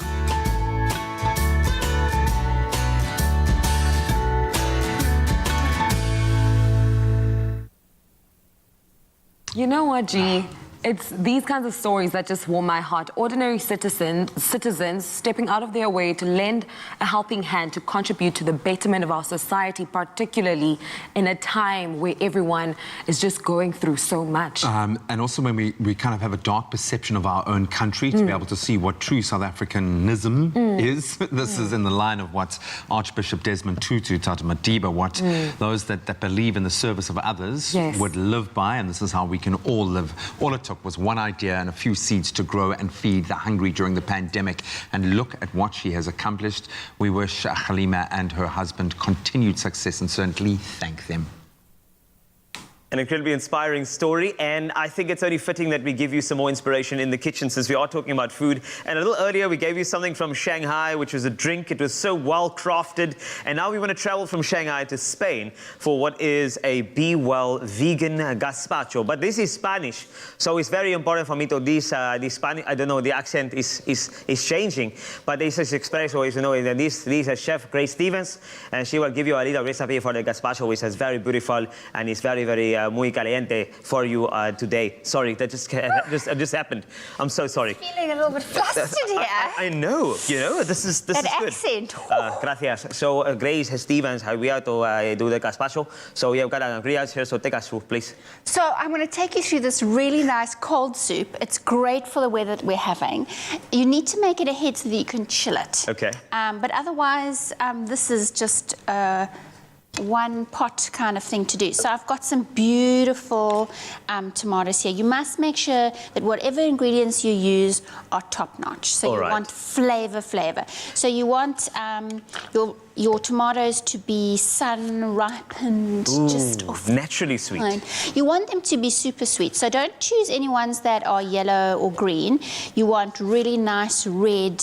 Like, look at this. Don't you just want to What type of tomato? I know the name is the R. Rosa. Rosa, see. Yeah, there I know you it's a go. rosa tomato. But like what's been set up there. I would never, ever, ever do that to you. Never. So I've got some green pepper here. But well done, you've made it. Green pepper. So I've got some green pepper here. If you want to use sweet red peppers and then just like roast them beforehand, just think about different ways of bringing in the flavors, and that also works nicely. Of course, the key ingredient is your cucumber. And then I've got some, I think we're going to have to shake the... It's okay, we're going to press all the ingredients down and then give it a mix. So we've got some onion in here, some garlic, you season it, a little salt and pepper, some cumin. Now, cumin's great when you're a vegetarian. Yeah. Cumin is the spice that really just draws out the flavor of all your vegetables, so don't forget the cumin. And then I've got some red wine vinegar here, so let's pop that all in there. It's great for balancing, Okay. isn't it? Oh, yes. Yeah. So could somebody put something like Spanish paprika in here as well, just to kind of give it that edge, or is it something that you need to cook out? No, I think that you could, because it'll just give you that little burst of flavor. So now it's up to you. Yes, let the DJ mix. So this is how fun it is. Now you're just going to mix it All together. right. Let's see if I know how to work this thing, because wish me luck. Okay, good luck. This is not... Okay. So you want it to be nice and smooth, and you want to get them all as ingredients nicely combined. So give it a good shake. Yeah, I almost want to just do that little thing here. Don't try this at home. Let's do this thing. Just give me a second. Okay. I just need to mix it a bit more, but at the same time, there we go. Now it's going to work. And you'll probably find at home, whatever machine you're using, you will have to kind of give it a stir and shake it up and get it going. What I've done is I've got some bread here. I cut the crust off, left them to soak in water, and I'm going to add that in tonight, just kind of like give it a little bit a thicker consistency. Another shake. This is great. And then obviously you finish with Be Well canola oil, which is naturally cholesterol-free and definitely something that is just And when you serve it, healthy. a drizzle of your canola oil on top of it too. It's going to work now. I have a good feeling it's going to work. It is going to work. You see, that's the mix we're looking for. Oh, that's it. Look at that color. Okay, so let's add our bread. Right, let's do that. Add our bread. Add the bread. And I'm going to put a little bit of my Be Well canola oil there. Let's see. This is something that is endorsed with the Heart and Stroke Foundation. It is just something healthy, and I think this is going to make it a lot more luxurious, you know? Absolutely. There's something about that. Feel with a little bit of Okay, now the smell. I want to try and describe the smell. I'm talking about, think about fresh garden, think about tomatoes, that green pepper's coming through quite strong as well, and then that cumin is even coming through, which is activated. Oh, that's amazing. So then you taste. So you taste, and then you'll add more garlic if you need, more seasoning if you need. This is great. And with the garlic, I mean, could you roast that garlic, or do you have to keep it raw? No, What is you can roast it. I just think that this is your springboard. Yes. But if this is going to be a really special starter for lunch, then you do. How do I bring out more flavor in this? How do I bring more flavor out in the garlic? And then you just go for it. Could you do a squeeze of citrus in there as well, just to kind of give it some brightness, or do you think it's going to just... I mean, it would bring out, but I think that these flavors are your traditional flavors. So you do that, I mean... It smells so good. It does. I wish you could smell this right now, but I can only describe it to you as a tomatoey, green peppery, cucumbery, cumin sensation that is mixed together by an incredible chef by the name of Grace Stevens. That is how it is. And remember, Be Well canola oil is also added here for an extra luxurious spoonful of this. And I can tell you, it's something that's so easy. You know, you just made that in one blender. Even I could do it, which is just great. So you just kind of decant this into a beautiful bowl. Any dressing, what would you say? Touch it on the top? I would put some microgreens on top. Yes. And another drizzle of your Be Well canola oil on top of that. And it's best enjoyed after it's been chilled for at least 2 hours in the fridge. Well, there's the catch over there. Make sure that you chill it, because chilling is what you do when you enjoy something this beautiful. If you want to catch that recipe, go to expressoshow.com. This is a Be Well vegan Spanish gazpacho. Please try it today. It's absolutely beautiful. Like this, Chef Grace Stevens. Gracias.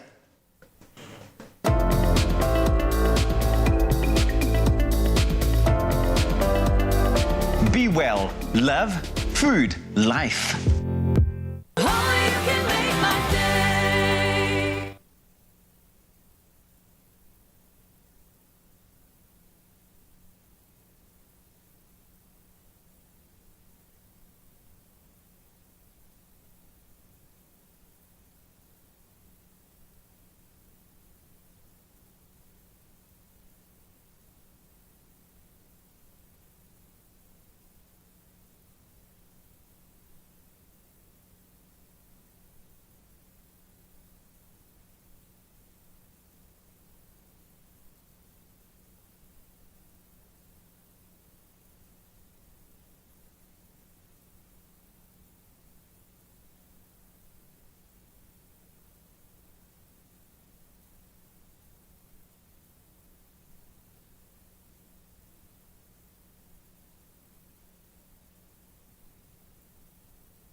It's my feel-good breakfast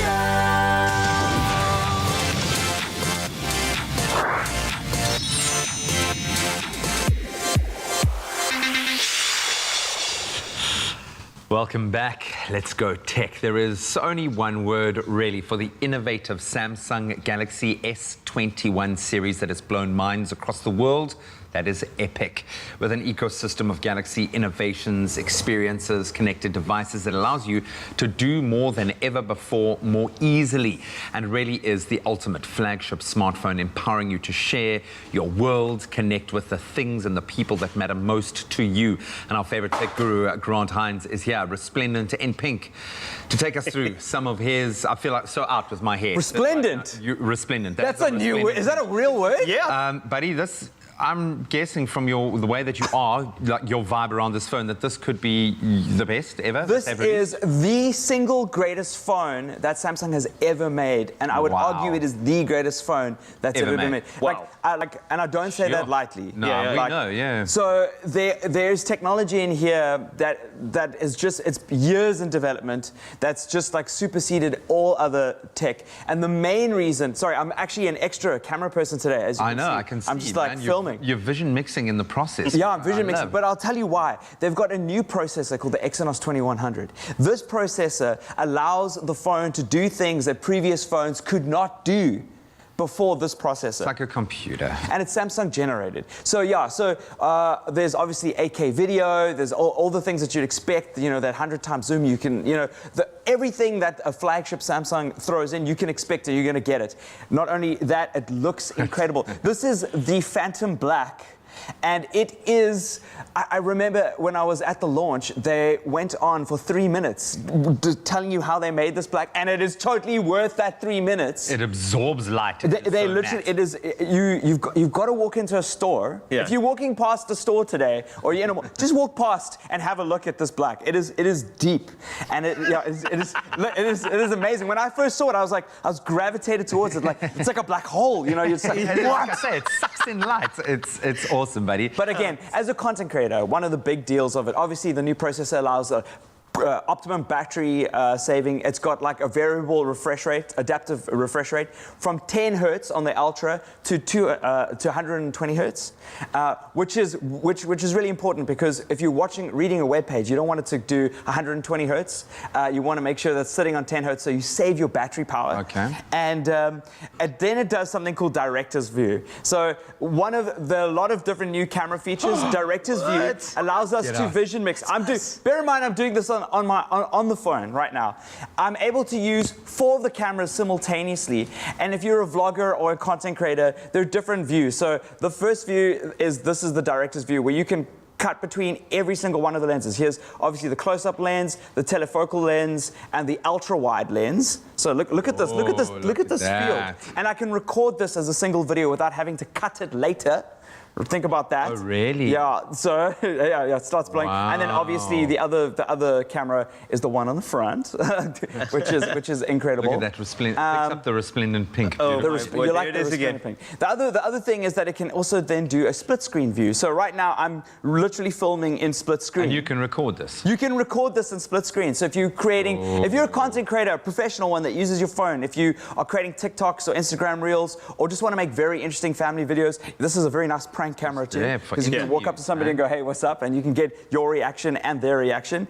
And then there's also something called picture-in-picture, which let me just go back to director's view. I went out of picture-in-picture mode. So picture-in-picture mode does this. It allows you to have your camera, your face cam on the front of the lens is small, but the subject matter is the most important part of it. And then again, the ability to change the lenses depending on the location. Love that. My Galaxy Watch is buzzing here, like it's recognized. It's like, that's amazing. Mommy. That's amazing. That's what it's saying. Connect with me. Connect with me. I like that picture-in-picture, because that's a great way of actually influencers in the wild. You can now have a reaction video to them taking their video. Come on, right? That's amazing. It's like, wait, there's an influencer taking your video. Let me be an influencer covering the influencer.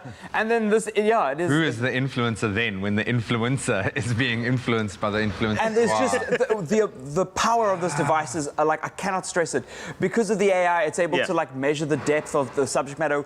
I was showing Conscientious, a social media manager, like behind the scenes, how we can change focus after we've taken the photograph, and then decide what lens it is. I was doing a photo shoot with a big camera like 2 weeks ago, and I was able to replicate the kind of shots that I did using this device. AI. Wow. Like, it was just, the AI is just the biggest selling point. You know, phones needed this leap. Yeah. And that artificial intelligence is making sure that the products that we make, the content that we create out of this, and the way we use our phone is the best way that we can use it. I'm glad you used the word leap, because I seem to say this every time we introduce a new, especially a Galaxy, but with the Samsung phones, it's a quantum leap. It always feels like it's such, I always think we've reached the pinnacle, and then suddenly there's something new, or a new level of processing, or an ability that just seems like this should have been released 4 years after the S20, not a few months. That's crazy. Samsung just feel like they've leapfrogged every other manufacturer on the market right now,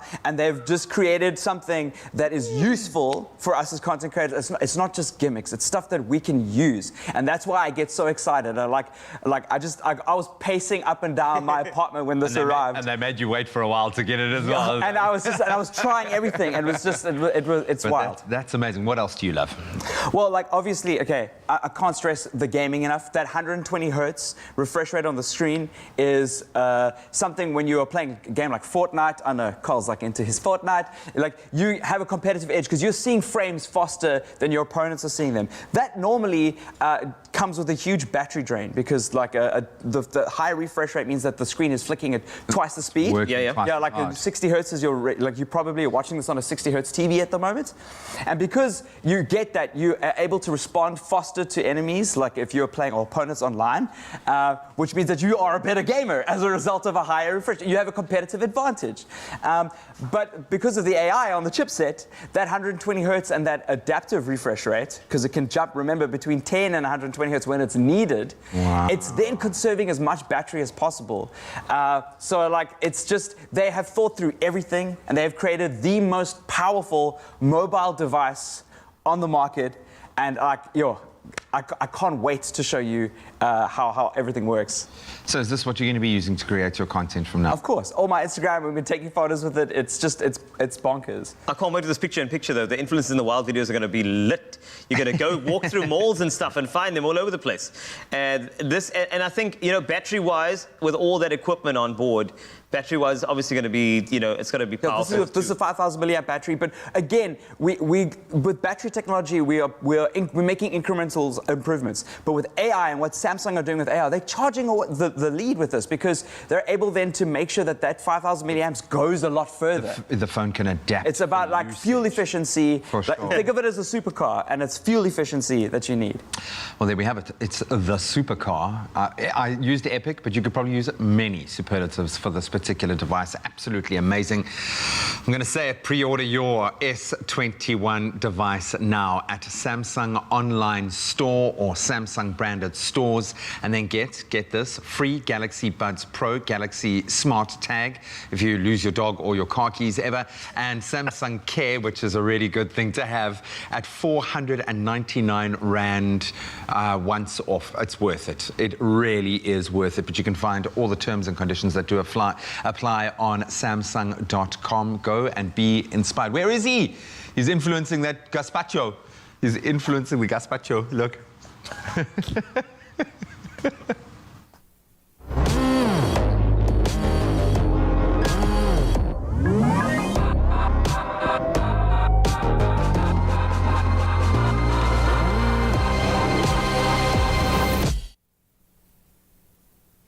Well, it's time for us to talk movies with JP Sebastian, some new movie trailers that's been released. And it is part 2. JP Sebastian is here, and I know that you always have a bit of a theme when it comes to grouping the movie trailers or even the new movies releasing for us. So let's start off with The Night is Short, Walk On Girl. I feel like I didn't say that right. The Night is Short, Walk On Girl. I think you're going to have a harder time saying it in her mental state that she's in, because the character is a almost Olympic level drinker. Binge drinker. Yes. I don't know if this reminds you of your college days. No, I was not that student. Okay. Nope. No one's judging. But the theme, if you want to know, is just eye candy generally. And well, I suppose there's certain Japanese themes to this too, but we'll get into that by the second movie. So The Night is Short, Walk On Girl is by an animator named Masaki Yosa. And he's got such a particular style to him. People may recognize from more recent stuff like Devilman Crybaby. The anime fans out there might know what I'm talking about. And I think my first brush was when he was asked to do a guest episode of Adventure Time. He has this strange, amazingly fluid way of portraying his characters and these relationships and the weird interactions they have, which is such a strange thing, because you're watching an animation already, which is something that's breaking the rules. Humans are usually what we look like, but as you get used to an animation, you're like, okay, well, this is normal too. And then he breaks the rules of that, and you're like, is that even allowed? Anyway, all that aside, let's talk a bit about the story. So yes, she's this character who is in her university years. She goes on a fun night out with no sort of like strings attached, no sort of plans or anything like that. No, I don't mean it in that sense necessarily, because you just laugh very nervously, but it's a perfectly natural thing, Zoe. So it goes from bar to bar with her friend, and all the while is being hunted down by a guy who has a crush on her desperately, and just sort of like from the shadows heaps praise on her and tells poetry about her. His name is Senpai, simply, which just means teacher. And it makes this sort of first date idea seem like a complete bananas adventure rather than like the serene, hey, let's go for a cup of coffee type thing. He decides he's going to find the one book that she's been talking about nonstop, but she seems totally nonplussed and just wants to drink and have a good time with her friends. Okay. Looks hilarious for that reason, in that you've got this like guy who's just desperate to like pour out his bleeding heart to her, and she's just like, just calm down and have a drink, dude. So it's almost like the roles are reversed at one stage. Like he's the needy one, she's the nonchalant one, if I may put it that way. I feel like I can take a hint. Okay, I'll stop talking. No, but it's also like, I think the idea impression I got from this trailer is you're kind of asking yourself the question, is it by chance? Is it fate? Is it a coincidence? Yeah, and he's all contrived, and he has plans about how he's going to win her heart, but she's just like, cool, dude. So, like I said, previously this dude's work, he did another movie called Mind Game, which I'd encourage you to look up. Totally just like mind-warping, kind of fascinating animation capacity that this dude has, his creativity, and he brings that to something that's as completely mundane as someone desperately just trying to ask someone on a date with all the major sort of consequence to it. Interesting. Very interesting. Against this very creative backdrop, so I look forward to that. Now, I'm very excited to get to the next trailer that we're about to unpack, Godzilla versus Kong. What grabbed you about this? It's Godzilla versus King Kong, but it's Kong. Godzilla versus Kong. It's just like it's the two merging. It's like anyone's fear of thinking like the one's going to come out and the other one's going to break. This is how you occupy your time at night, wondering if Godzilla might return. He's not real, dear. So Godzilla's not as real as the Tooth Fairy. I'll explain that to you later. I'm loving the cast. I see Millie Bobby Brown, who I have a fascination with. Alexander Skarsgård is in there, as well as Rebecca Hall. You love Skarsgård from, was it Pretty Young Liars, the TV show with Reese Witherspoon? Yes, Big Little Lies. Big Little Lies. So he's doing something a bit different here. He's not your dashing six-pack man. He's clearly just a frumpy sort of like hiking vest wearing dude. He can never look bad. Yeah, well, you know, it's not something I know about necessarily. But Kong versus Godzilla. Godzilla versus Kong. So these two universes collide. One is a national treasure of Japan, Godzilla, and the other one was formed by, I think it was Universal Pictures in the 30s. And I think a bunch of fans are sort of like very worried about, does this make Godzilla the bad guy in this? Because the humans, as you can see in the trailer, are transporting Kong.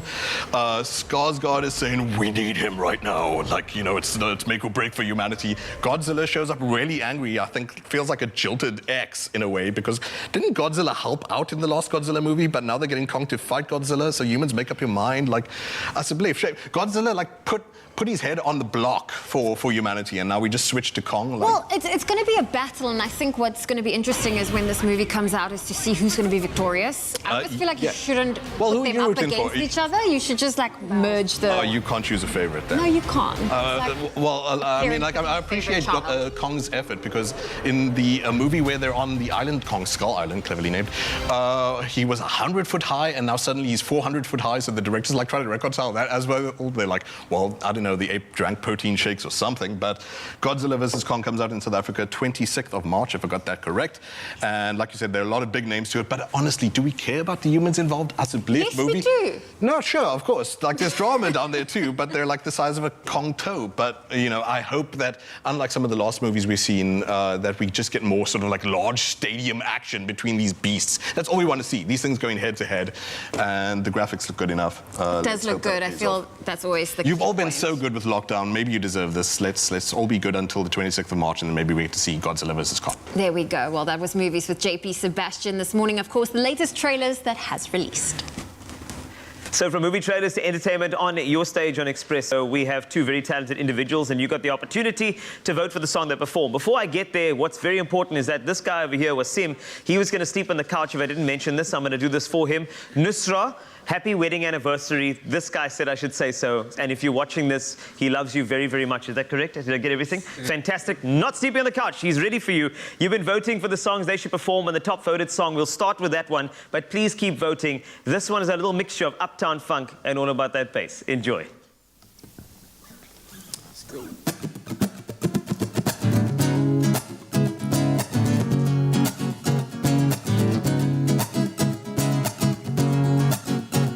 So if you voted Uptown Funk, you need to get funky right now and stand up and join us and jam with us and sing.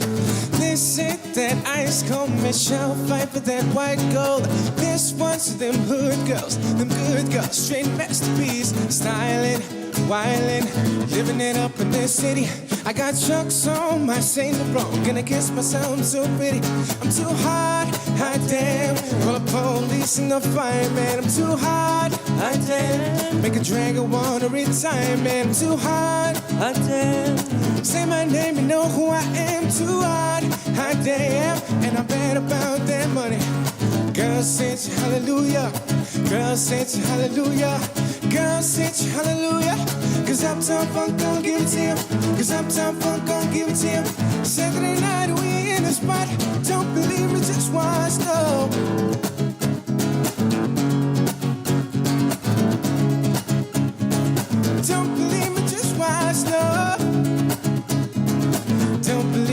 watch. Don't believe me, just watch. Mama, she told me don't worry about yourself. She said, boys like a little more pretty to hold it now. You know I won't be no stick-fingered silicone Barbie doll. So if that's what you're into, then go ahead and move along. Sing with us. Because you know I'm all about that bass, no treble. I'm all about that bass, no treble. I'm all about that bass, no treble, about that bass. It's a story.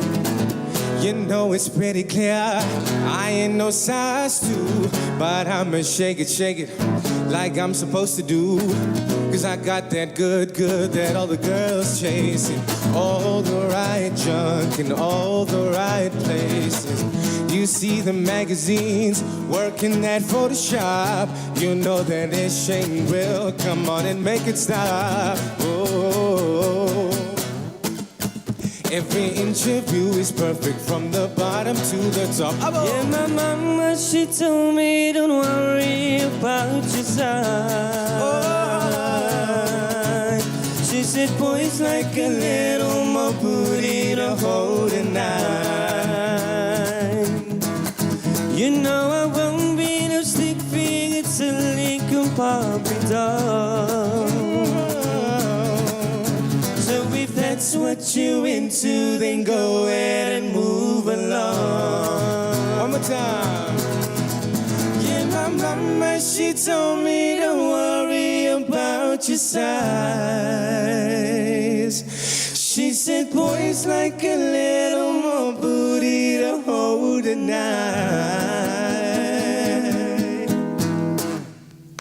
Yes! Yes! Yes! These two are incredible. Keep on voting. There's another song coming up. We want to get your votes there. And do remember, Nusra, happy wedding anniversary. He loves you so much. He said I must say it again so he doesn't sleep on the couch. More action in the kitchen, on the music stage. Stay with us right here on Expresso.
It's my feel-good breakfast show.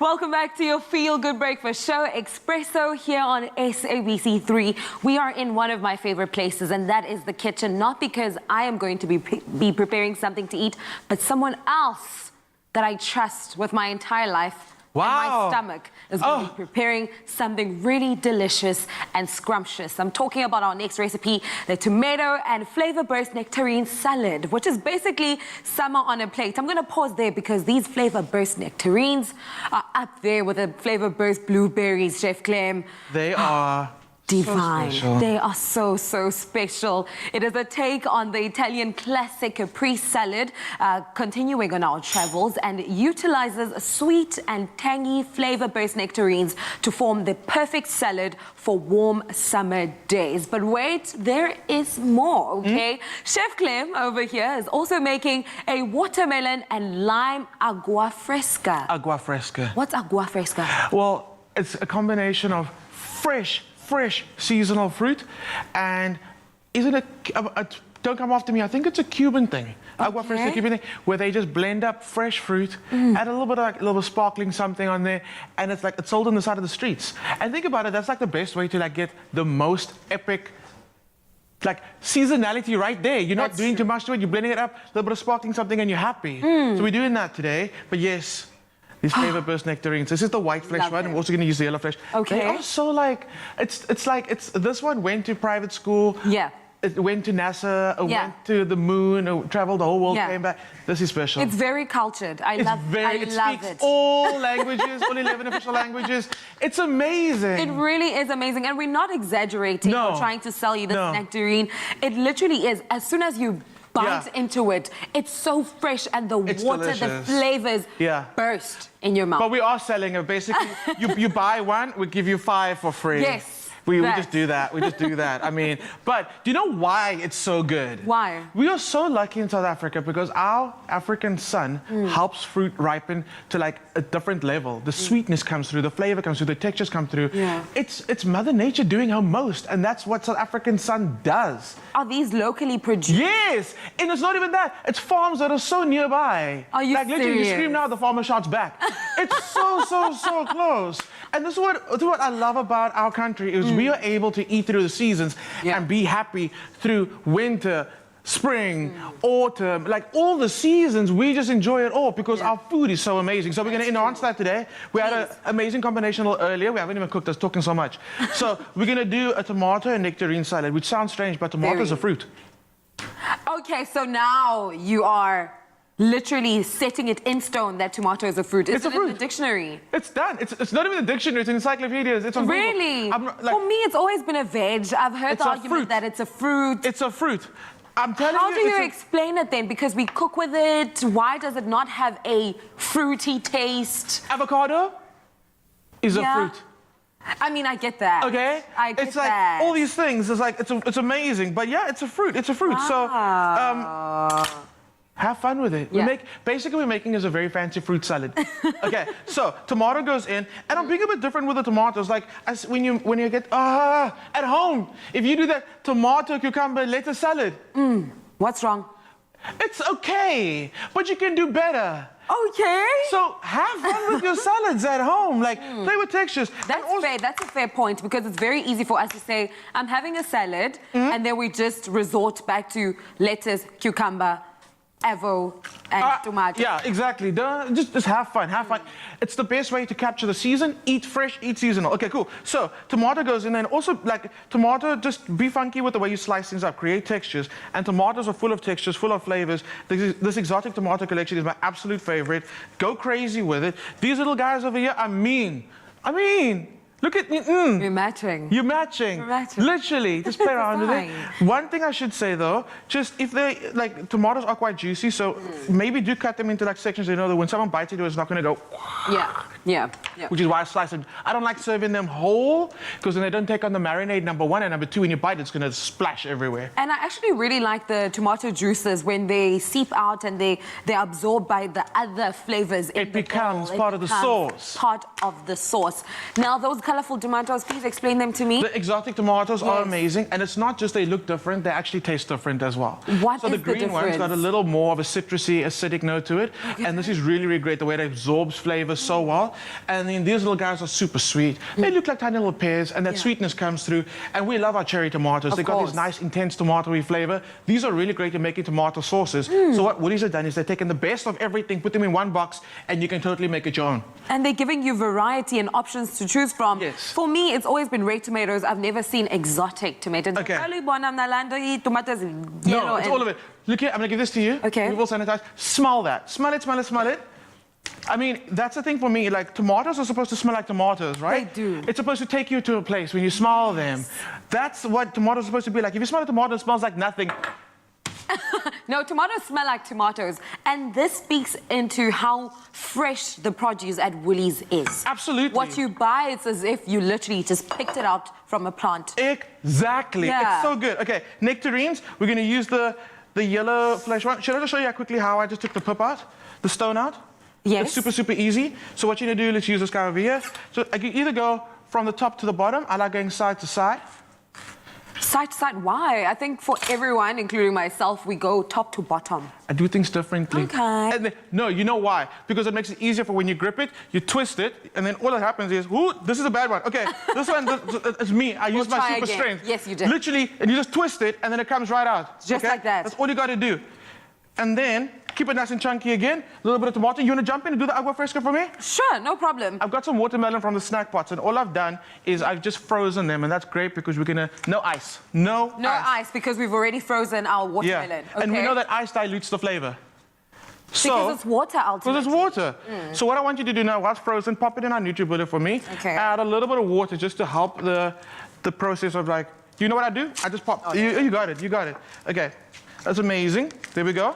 Into your NutriBullet. I'm going to give you some space. Yo, Chef Ken, this thing is frozen. I'm left-handed, so I take up so much space.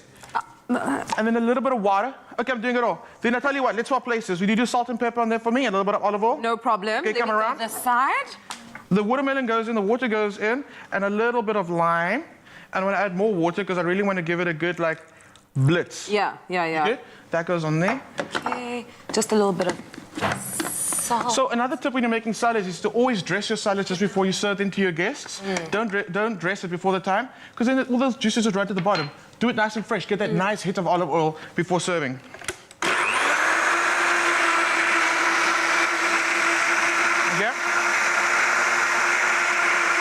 Can I tell you something, Chef? Okay, I'll just stop it so you can tell me.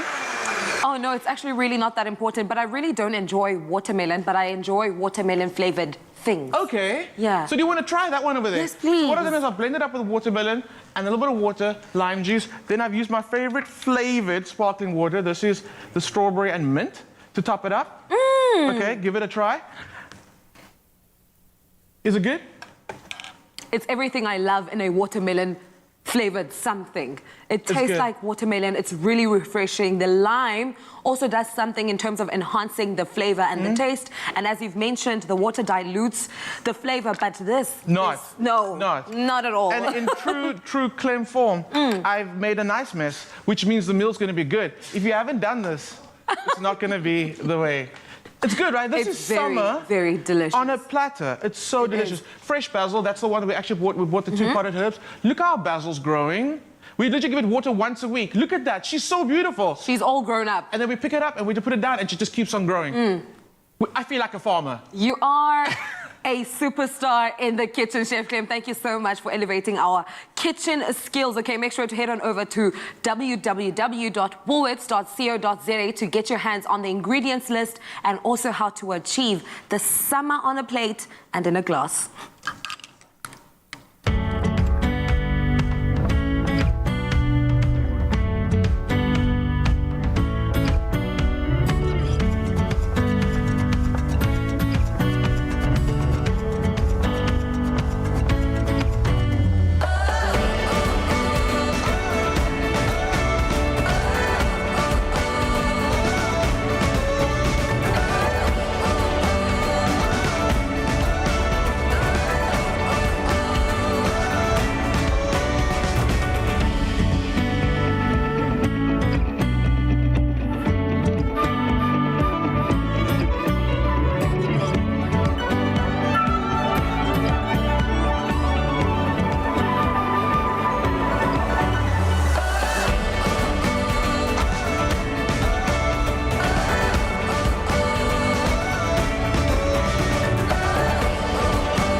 Welcome back. You're just in time for something that could potentially be momentous. Excuse me. Now, it's always amazing to hear of South Africans being a part of scientific breakthroughs, especially ones as important as this. And the latest amazing breakthrough has one of our own at the very epicenter. I'm talking about Lynn Burkholtz, who is a professor in biochemistry and the South African Research Chair in Sustainable Malaria Control. She was a part of an international team that has recently discovered new compounds that could potentially eliminate malaria. This is massive. Professor Lynn Burkholtz joins us now to tell us more and hopefully receive our heaps of congratulations. Yes. Professor, a very good morning to you. Good morning. I'm sorry, I cannot hear you. Okay, we're going to be fixing that in just a moment. But we have seen some massive strides being made forward in the fight against malaria, but it's still one of humanity's great conundrums, and we are hoping that this is going to be that silver bullet. So congratulations once again on the breakthrough, and welcome again, Professor. Can you hear us now? I can hear you. Morning, Graham, and morning, Kushle.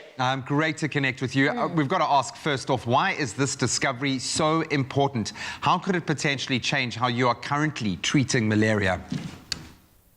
Yeah, well, Graham, I think what's so exciting about this discovery is that we identified new chemical compounds that are able to target multiple stages of the malaria parasite. So what you need to know is that this disease is caused by a little parasite that infects us as humans. And this parasite has multiple forms. So it's a little bit of a shapeshifter. And one of the forms, like you're now seeing on the graphics, is infecting you and make you sick. And it's very important then to treat patients that are symptomatic of the disease. But then these little parasites can also escape and can be transmitted back to mosquitoes, and this continues the spread of the disease. So unfortunately, the current antimalarials that we have are not really able to effectively block this transmission cycle. And what we are very excited about from the University of Pretoria's side is that we were able to identify these additional compounds that are able to block this transmission cycle. So not only can we treat patients and save lives, but we can also help to stop the spread of the disease. Why has it been so difficult over the years to kind of eliminate this deadly disease in most parts, especially of the African continent? Yeah, Kushle, I mean, it's a very complicated disease. It has this mosquito vector that's very effective in doing its job in transmitting the parasites to humans. But both the mosquito vector, unfortunately, is becoming resistant to our control tools, but also the malaria parasite. It's resistant to most of the antimalarials that's currently on the market.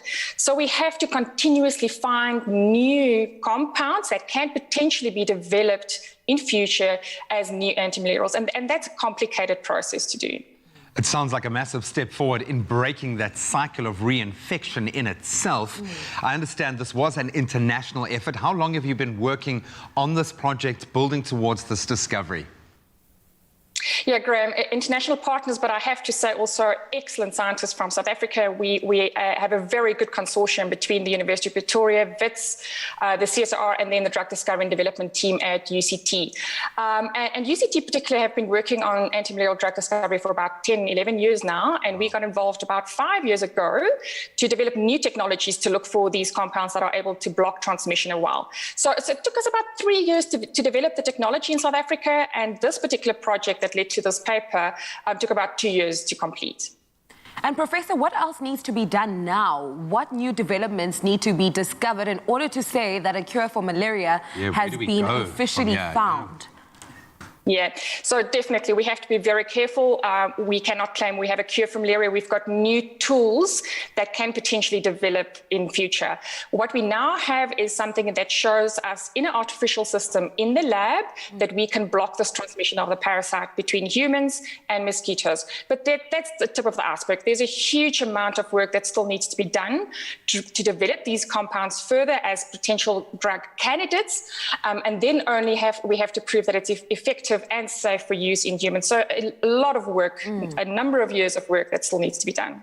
So you're going to be kept very busy, is what you're saying. So we wish you all the best of luck in your endeavors. We love the fact that this is such a collaborative effort here in South Africa, that all of our top researchers and our departments within our universities are all being lauded for their roles. And we have to congratulate you, Professor Lynn Marie Burkholtz, for what sounds like a massive step in the right direction, at least. And I think in this time of the pandemic, it's often easy to forget that malaria is still the #1 killer, certainly on the African continent. So we applaud your efforts and we wish you all the best for your future endeavors. Thank you very much. Chatting to Professor Lynn Marie Burkholtz from the South African Research, or in fact she is the chair in Sustainable Malaria Control. I know she is the first to say that this isn't that silver bullet, but this certainly feels like a massive stride forward. So congratulations to all involved. It's just after 8. Let's jump into your national headlines. The government has launched the 1.2 billion rand Tourism Equity Fund aimed at improving the participation of black entrepreneurs in the tourism sector. Launching the fund yesterday, President Cyril Ramaphosa said with the new fund, black players in the sector were due to enjoy funding to boost their business enterprises in the next 3 years. The fund would provide either grants or debt funding for companies owned by black women and physically challenged entrepreneurs in an attempt to reignite the industry decimated by the coronavirus. And staying with local news, Western Cape Premier Alan Winde has called on President Cyril Ramaphosa to convene a special meeting of the Government Command Centre to relax the Level 3 COVID-19 restrictions. Winde suggested a number of changes in a letter to Ramaphosa. This includes lifting the ban on visits to beaches and public places, adjusting the curfew and selling liquor from Monday to Thursday for home use. Winde said his request follows the continued decline in COVID-19 infections and test results, as well as hospital admissions in the Western Cape. We now move to news abroad. Ethiopian referee Lydia Tafese and her assistants, Malawian Bernadetta Kimbera and Nigerian Mimisen Iore, became the first woman to control a match at a Senior African Nations Championship male tournament. Tafesa, a former professional basketball player, quickly made it clear that she was not going to tolerate any foul play as she yellow-carded 3 Tanzanians within 10 minutes during the second half. African male footballers often dispute decisions against them, but Tafese's rulings were accepted with little hesitation. The 3 women had to compete with male referees for places at the tournament. We now move to New Zealand, where New Zealand's borders will probably remain closed for most of the year as the COVID-19 pandemic rages on, but the country will pursue travel arrangements with neighbouring Australia and other Pacific nations.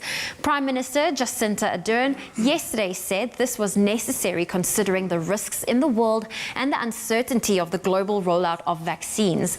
A tough lockdown and geographical isolation helped the country of 5 million virtually eliminate the novel coronavirus within its borders. The country has only 1,934 confirmed cases in all and 25 deaths. And now some short news regarding the world's tallest animals. Africa's giraffe population sadly has declined significantly over the past 30 years. The Giraffe Confederation Foundation estimates there are only about 111,000 left of these charismatic and tallest land animals in the world. Recently, scientists of the foundation were quite surprised to discover 2 dwarf giraffes for the first time in Africa, by one in Murchison Falls National Park in Uganda and the other on a private farm in central Namibia. The giraffe in Uganda was named Gimli after the Lord of the Rings character, and the one in Namibia, Nigel. Compared to expected heights of up to 6 meters, Gimli is only 2.7 meters tall, and Nigel is even smaller at 2.4 meters. This despite being at an age when male giraffes tend to be fully grown. Researchers found that they had skeletal dysplasia, which affects bone growth and often results in a shorter stature. Dwarfism is rarely observed among wild animals, and this was a first in giraffe. The findings were published in the British Medical Journal. Wow. Well, on that very sweet note, that's where I leave your morning headlines. Let's take a final look at your sport.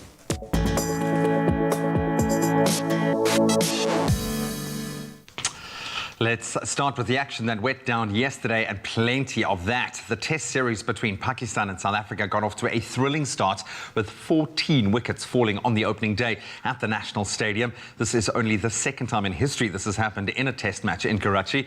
The Proteas opted to bat first, slipping to 133 for 3 and were ultimately 220 all out. Opener Dean Alga was the top scorer on the day, 58 runs from 106 deliveries. The hosts then ended the day on 33 for 4 with Kagiso Rabada, the destroyer-in-chief, picking up 2 wickets to put South Africa back in control. So Pakistan now trail the Proteas by 187 runs with 6 wickets remaining. Day 2's action between Pakistan and the Proteas will continue, or has already started now. It started at 7 this morning. Then staying with cricket news, they've got the whitewash. The Proteas women recorded an emphatic 32-run victory over visitors Pakistan to win the one-day international series 3-0 in Durban yesterday. South Africa set an achievable target of 201, but Pakistan were bowled out for 169 as the Proteas bowlers impressed on the day. Captain Sanae Lewis brought up her 100th ODI career wicket after dismissing 3 of Pakistan's top and middle order batters. So now we turn our attention to the T20 series between South Africa and Pakistan. That starts on Friday. Staying in South Africa, Premier Soccer League football continued last night with draws for both Kaizer Chiefs and Orlando Pirates. The Almakosi came from a goal down to draw 1-1 against Baraka FC at the F&B Stadium. The Buccaneers also recorded a 1-1 draw against TS Galaxy at the Orlando Stadium. So Chiefs now remain 7th on the log, with Pirates in 5th place, ahead of the much talked about Soweto derby on Saturday. Of course, you can watch Bloem Celtic take on Chippa United. Black Leopards up against defending champions Mamelodi Sundowns, looking to solidify the top spot on the log. Both of those matches will kick off at 5 p.m. today. A little further afield, Manchester City thrashed West Bromwich Albion 5-0 to now top the English Premier League standings. Goals by João Cancelo, Raheem Sterling, Riyad Mahrez, and a brace by their marksman of the moment, Ilkay Gundogan, confirming the win and now the top spot for City. And the writing's been on the wall for a while, and they still have a game in hand. Then in other results from last night, Arsenal got their revenge over the Saints in the FA Cup. They beat Southampton 3-1 in the Premier League at St Mary's Stadium last night. And then ending much speculation, Chelsea have now appointed former PSG manager Thomas Tuchel as their new manager. There'll be 5 Premier League fixtures to look out for tonight, all of them starting at 8 p.m. That's a wrap of your sport for this Wednesday morning. Let's take one look at some of your beautiful skies and the weather.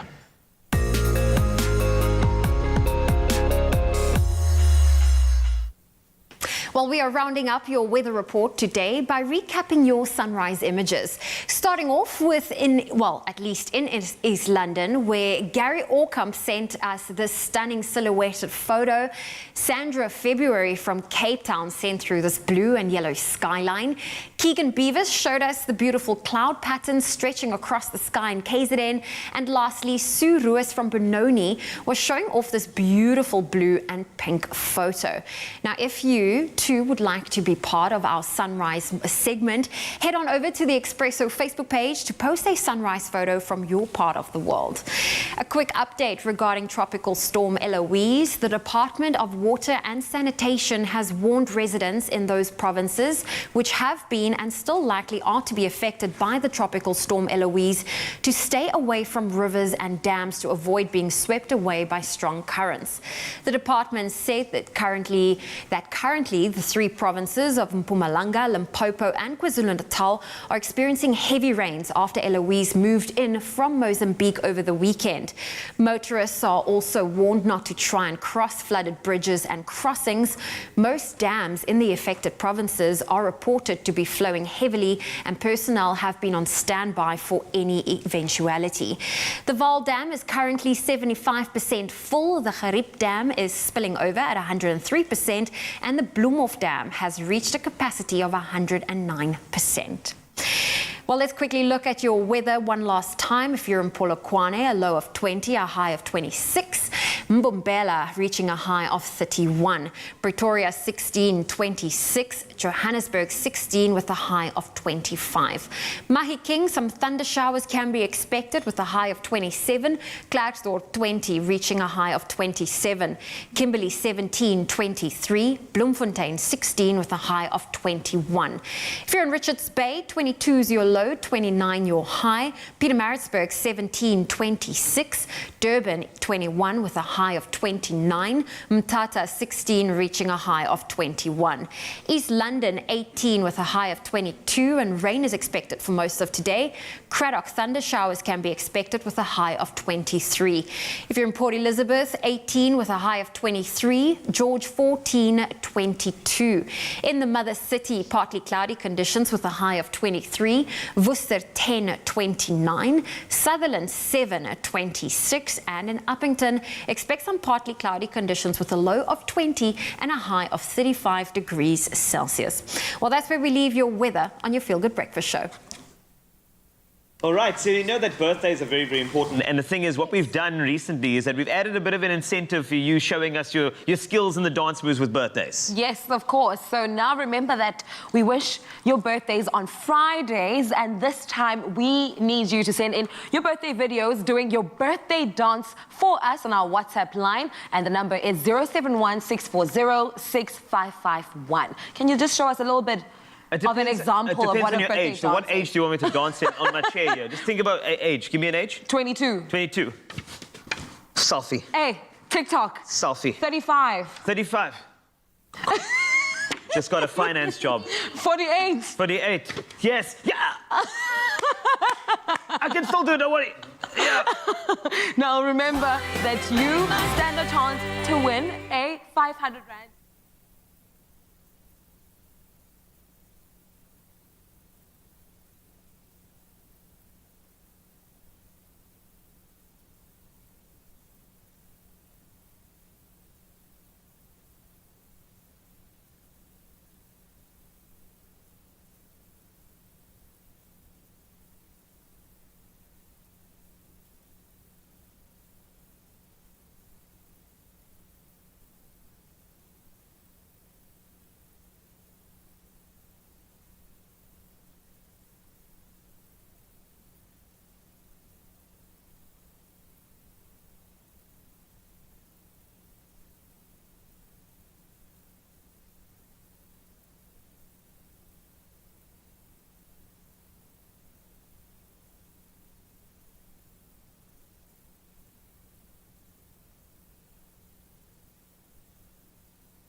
It's my Feel Good Breakfast Show. Welcome back. You're live with Expresso. We are so excited about the brand new Galaxy S21 phone that we wanted to just reiterate, go over some of those features, because I'm still actually trying to catch up, Grant, with everything that you've said. I think the camera management, this live direction vibe, and the fact that you can record two angles at the same time, I can't actually move past that from a content creation perspective. It's mind-blowing. Because of the new processor, the Exynos 2100, the innovation that Samsung have shoved in here is it's mind-blowing. And one of the new things that no phone has been able to do before is the fact that they can simultaneously film 4 of the cameras on the device. This is the Ultra. It's got 5 cameras. Sure. So 4 of those can be utilized in a mode called Director's Mode. So I've got Director's Mode open up here so that I can show you. As you can see, these are the other cameras. So let me move over to you. I might be filming a vlog like this. Yeah. And I might be able to just swap to an ultra wide on this side of you guys. And then I might go like, actually, I want to get closer to Graham. Look at that. And then I might want to cut out a little bit and then through to Carl. Whoa, Carl, look at you, man. Thank you. Wow. I don't want to leave that shot. But there are other things that you can do. That is just one of the implementations in Director's View. There's something called split view, so I can do this and I can film myself with the front-facing camera and another subject matter. Interview someone. Yes. You know, that's one of the things of our life when you're recording content is that you've got to go back and do reversals. The fact that you can do a reversal right now. I'm doing my noddies. The noddies. Yeah, the noddies. Well done. That's a very TV joke. You're like people who are not in the TV don't quite understand that. Yeah, so there's that feature. I'm going to stop recording. I was recording that whole time, and then because you can record. Yes. And then there's also something called picture-in-picture, which allows me to. Let me go back to director's view, which allows me to have a picture. Can you see of the main camera on the side? Or another shot over here, or my face on that side. So I can be, like, gamers know this, if you watch a lot of YouTube content, you can do an unboxing video and then have your face and have your reaction in front of you, which is wild. The technology that Samsung have put into the S21 series, especially the Ultra, is just mind-blowing. And it all comes to the heart of the device, which is the Exynos 2100. Oh, man, and there are so many added benefits for going onto Samsung, their website right now, or going in-store and pre-ordering. You can make use of a great offer to get all sorts of things thrown in as well, which I suggest you do. Hey? Focus on him. Continue talking. Yes. Pre-order now. Samsung.com. Exactly. What else do we? Yes. And get those accessories, as Graham was saying. You should go get this. I think I need a wider angle. There we go. The colors. I'm going to say my favorite feature. Okay, no, it's the camera thing, but the black. What do you call it? Phantom black. It's the Phantom black. Look at that. Oh. It's like a black hole. It attracted me immediately to it. It was it swallows light. It's amazing. It's an absolutely beautiful device, man. I can now understand why you are like a 4-year-old child bouncing over the moon with this one. Hopefully you are as excited as we are, but I would suggest you get onto Samsung.com, pre-order yours now, and take full advantage of some of those amazing special offers. Wow. Okay, well, we have a very special guest in studio because, you know what? It is another installment of the Culinary Hotline Bling. Ting, ting, ting! And we are joined by the one and only, I feel like he needs to make his entrance, Chef Clem. Can we do it? Pedro. So today on Culinary Hotline, we'll be making da-da-da-da-da and da-da-da-da-da. We can do that, but you know what? You need to be able to call us with those culinary conundrums. So if you have any questions for Chef Clem, please send it through. So if you need any help in the kitchen, call us right now. That number is 021 110 555. The number's also currently on your screen. Now, Chef Clem, we got a question in from Keegan from Cape Town. He's asking, how do you make the perfect omelette? He keeps burning the bottom when attempting to make his. I don't blame him. It's what eggs and rice are like some of the most complicated things to cook because they're so temperamental. Your heat is important. Exactly, it's so important. So how much heat is necessary? Because you're assuming a hot pan, but is that then it's still raw at the top and that's when it's burning at the bottom? There's two ways you can do it. You can either go hot and fast or medium heat and take your time. So we're going to go medium heat and take our time. As you get better at it, then you can do the hot and fast thing. Okay. So I believe non-stick is always going to save you, and also a little bit of non-stick kitchen spray is also when you're working with eggs, it'll completely make sure that your eggs lift every single time. When you're making scrambled eggs, they don't stick to the bottom of the pan. Okay. And the whole idea with the omelette, you basically just want to fold it once. You don't want to play too much with your egg. You don't want it like a burger patty. I do the opposite. You really? I do the opposite. I say play with it. Okay. So there's two reasons for that. Number one, you're able to move your egg around and you're able to cook the uncooked egg. You'll see what I mean in a second. Okay. You pull the cooked eggs towards itself and all the uncooked eggs will run out and cook faster. Second of all, you're creating texture when you do it. It's a different method, but it actually works really well. Okay, well, this is why you are Chef Clem, because you are the one that knows what you're talking about. I really like this because I'm someone, when it comes to making an omelette, I rather choose less eggs because my pans aren't always as big. Okay. So that at least the heat gets evenly, because there's nothing worse cutting open your omelette and it's still raw inside. Absolutely. And you're actually winning. If you use a smaller pan, that's actually the best way to make an omelette instead of using a bigger pan. Okay. Yeah, I promise you, it works. At home, I use a pan that's slightly smaller than this for my omelets. Okay. So give your pan a chance to preheat first. If you actually put your eggs into a cold pan, it's going to stick. So give your pan about, depending on like if you have gas or you have the old school like plates. Just give it time to heat up. Just to kind of slightly smoke and then take it off. And then you're going to hit it with, I'm going to put the pan back in a second, hit it with butter. And then we know that butter burns, so we hit it with a little bit of oil. And butter and eggs are best friends. The butter flavor enriches the flavor of the eggs. I was about to say, isn't that a lot of fat to add to your breakfast? No. Like butter and oil, isn't it one or the other? Well, the reason we add oil is because butter burns. And you can just be like a little touch of oil is all you need. So also important, when you scramble your eggs, make sure you scramble them really well. Otherwise, you're going to end up with little strands of white and little strands of the yolk. There we go. So the yolk of the egg is white or are white? Is white. It are yellow. It is yellow. It is yellow. I can only do this with you in the kitchen. Okay, so as you can see now, the outside of the egg has just started to set, and we're not done. I'm sorry, I shouldn't embarrass you like that on camera. Okay. Okay, as soon as it starts. Afrikaans is my first language. My S's and R's are sometimes messed up. Oh my goodness. Okay. The bit of the egg that started to set, I'm going to start pulling it forward and letting that uncooked egg, I'm sorry. Okay. I'm letting that uncooked egg run over. You can get me back. Okay. Okay, so that's what you mean when you move it around. So then that uncooked bit of egg starts cooking more, and now we're going to have more texture in our omelet because we created these little layers. And it's really, really great. So as soon as it starts to set, like I can see it's doing now, so kind of spread it out nicely, and that's actually set really, really quickly. You're going to give it a chance. So if you're nervous at home, what you can do now is pop a lid on it. Are you still giggling? You pop a lid on it. You pop a lid on it, and that's going to help that bit of egg that's in the center there start cooking. Well, Okay. you know what my mistake is? I treat the omelette like a pancake. You should. Like a flapjack, but I don't do that to my flapjacks, well, pancakes. Yeah. I know what you mean. You did it set in one layer. Set and then put my toppings on and then fold it over. This is also a great way to turn 3 eggs into a lot of eggs by doing that whole pulling motion. Okay. It literally makes it look like a lot more eggs. So as you can see now, it's already started to come loose at the bottom. There's a little bit of egg that I can see that's still a bit runny. I'm going to pull that over to the part that is that's already cooked and it's set. That's just going to help it steam a lot quicker. So now we're going to do. I don't overcomplicate my omelets.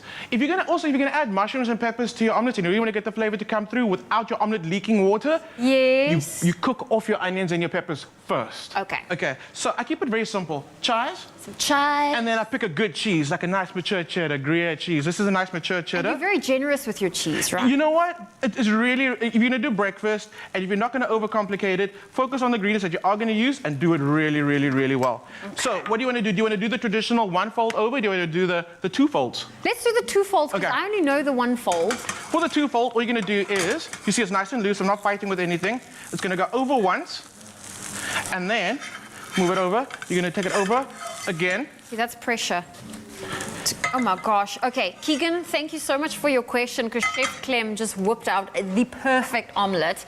And I feel like we need to just cut that open. Do you want to? Yes, so what you want to do is when you do any egg dish, you want to give it a chance to kind of set.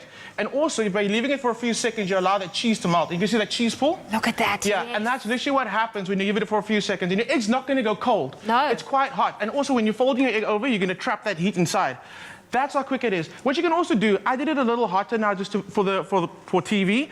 I would turn my heat down a lot more at home, and then you won't get as much color on the outside of your egg. I think it's kind of nice having a little bit of color on it. It's not burnt, it's beautiful, get a nice crispiness as well. And then you're winning. It's that simple to make breakfast. Amazing. Well, Keegan, thank you for your question. Of course, the culinary hotline's not going anywhere. Chef Clem is staying with us in studio. So if you have a culinary conundrum or a foodie question for Chef Clem, give us a call right now on 021 110 5552.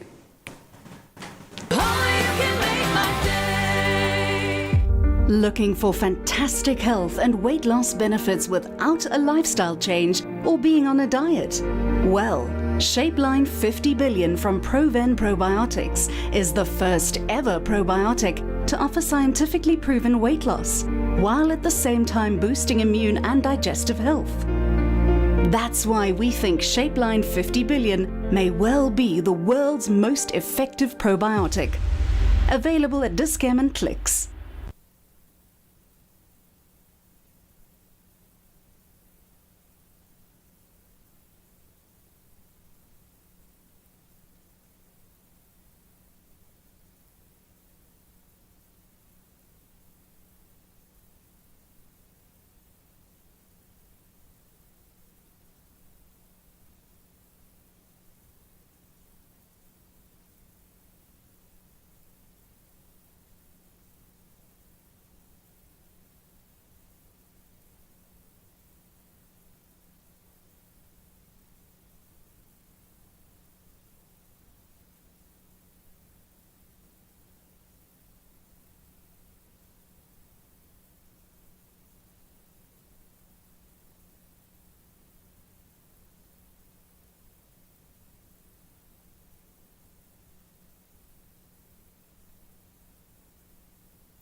Are you ready for a sizzling summer holiday in Mzansi? Your best holiday is yet to come when you book at any participating Marriott-branded hotel. Redefine your holiday with a beach break, nature retreat, or a road trip adventure.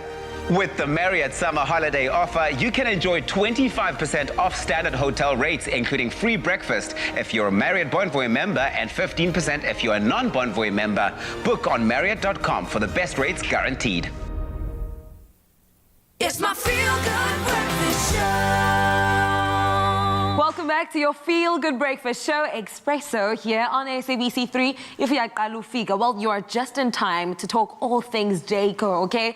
Small details can make a big difference when it comes to interiors or our home editor, or our homeware rather. And homeware editor Danielle Weekly has some tips on how to uplift our home or varsity rooms with fresh bedding, new towels, and unique decor pieces. Danielle, welcome to the show. Thank you so much. I'm really excited, okay, because this is one way of just elevating the feel-goodness in your home. I know, all the textures. Yes, if anything, 2020 and 2021 have shown us that we're spending more time indoors, especially in our rooms.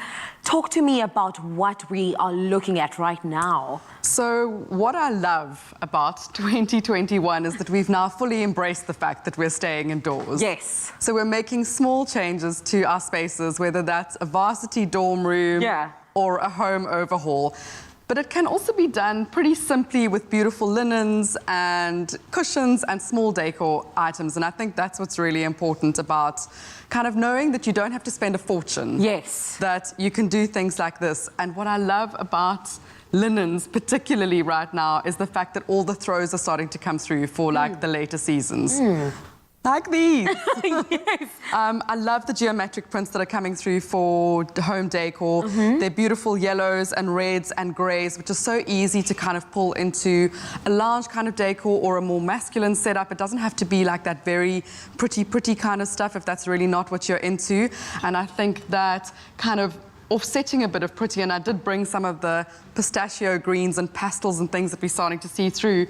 When you mix them up with furry throws and with that beautiful one that's next to you that's kind of a half wool, half... They are beautifully indulgent. They're really and they make for a really easy setup from a room point of view because you can mix colors with the monotones and the textures. You can pull in your bathroom stuff so that your bathroom and bedroom decor kind of matches color-wise. So if you are in a small space, again, like I think of a lot of those students that are going back to varsity dorms and things like that, you don't necessarily have a huge space. So kind of using color to block that out and match things up, and then even you get the pop of color going. Exactly. I'm taking this one home with me. When we watch a lot of deco shows and everything like that, they make it seem so easy to redecorate your space. What is the one thing that we need to look out for when we're doing that, trying to transform our space? I think a really important part, and it's something that those decor shows always do, and you kind of think, how did they get that right so quickly, is in being able to match up color. So don't be afraid of color. I mean, you can see how beautifully bold something like a yellow is, and yellow is going to be a huge trend. Don't be afraid of color in terms of natural stuff. So bringing in greens and things from plants and pulling that into your collections. They're easy ways of bringing color in that doesn't necessarily need to be so bold. And again, with things like reds and those bold colors, you can pull them in quieter ways. So I think that's something that those home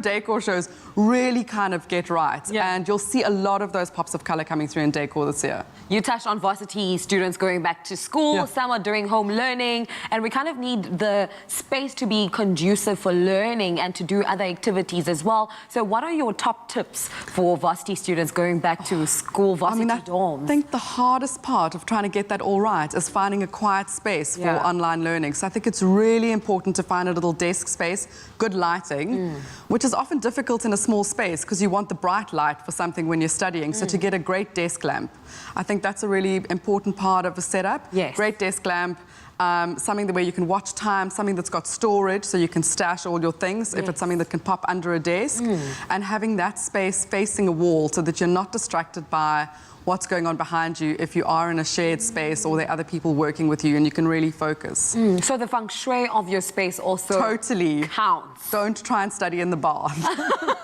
Please don't try it, okay? Danielle, thank you so much for coming through. Thanks a lot. Elevating the feel-goodness within our personal spaces, especially for the varsity students who are watching this right now. It's out with the old and in with the new with homeware accessories and essentials from Woolworths. Get 20% off 2 selected homeware items, including bedroom, bathroom, and decor items until the 31st of January 2021. Shop this deal at Woolworths, in-store, online, and on the Woolies app. Here we go. So now that you know exactly what to shop for, you can just sit back and relax and make your choices while you get some entertainment right here in Expresso. And these two talented gentlemen, Wasim and Abu, are here for you. They were performing some tracks a little earlier, but you had a vote and you decided on the second track. And this is going to be a little mixture for you. It is Isn't She Lovely by Stevie Wonder, an incredible track. But then we spliced in another track, which is Ain't No Sunshine by Bill Withers. And then, of course, Three Little Birds from Bob Marley. So you're getting 3 for the price of 1 from 2 people. That's good maths for you in the morning. Enjoy. This is Abu and Wasim right here on Expresso.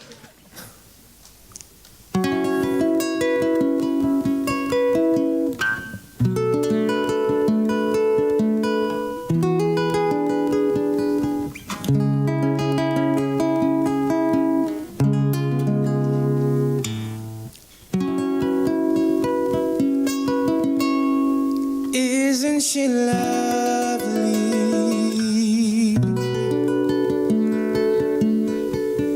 Isn't she wonderful?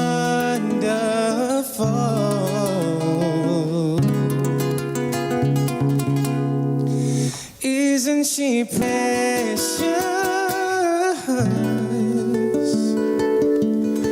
Less than 1 minute old. I never thought so love would be making one as lovely as she. But isn't she lovely, made from love? Isn't she pretty, truly the angel's best? Boy, I'm so happy, yeah, we have been ever blessed. I can't believe what God has done to us. He's given life to one, but so very lovely, made from love. Abu.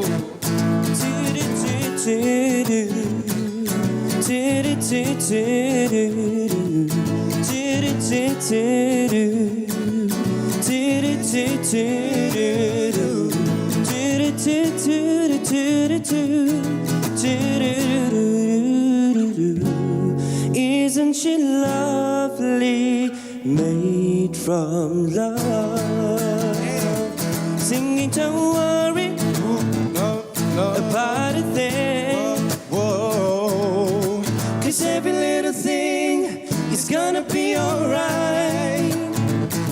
Singing, don't worry about a thing. Whoa, 'cause every little thing is gonna be alright.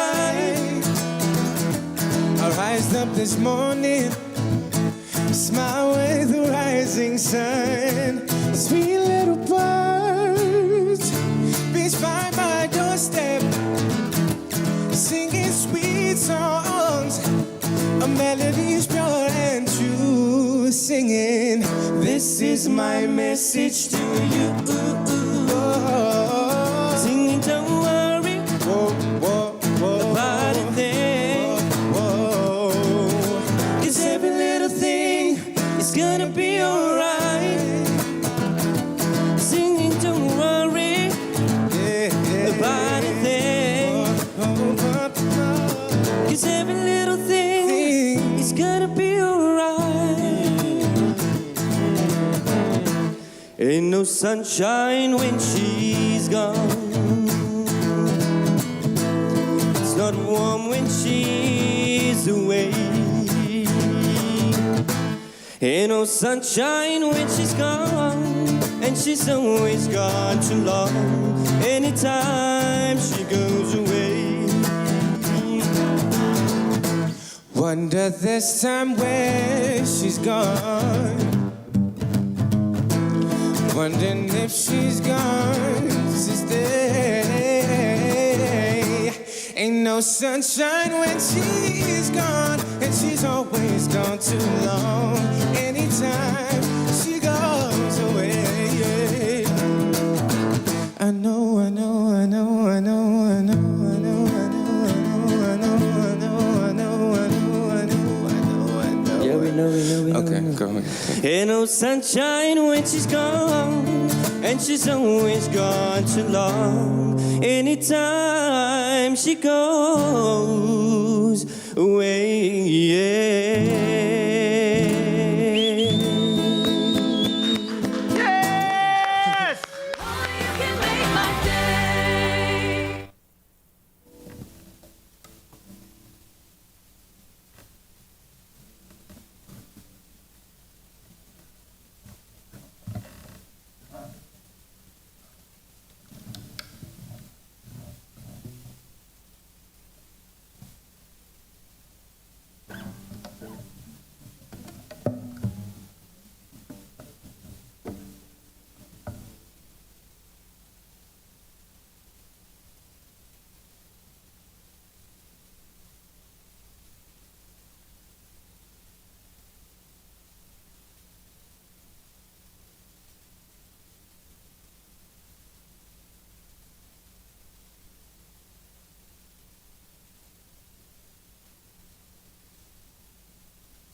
It's my feel-good breakfast show.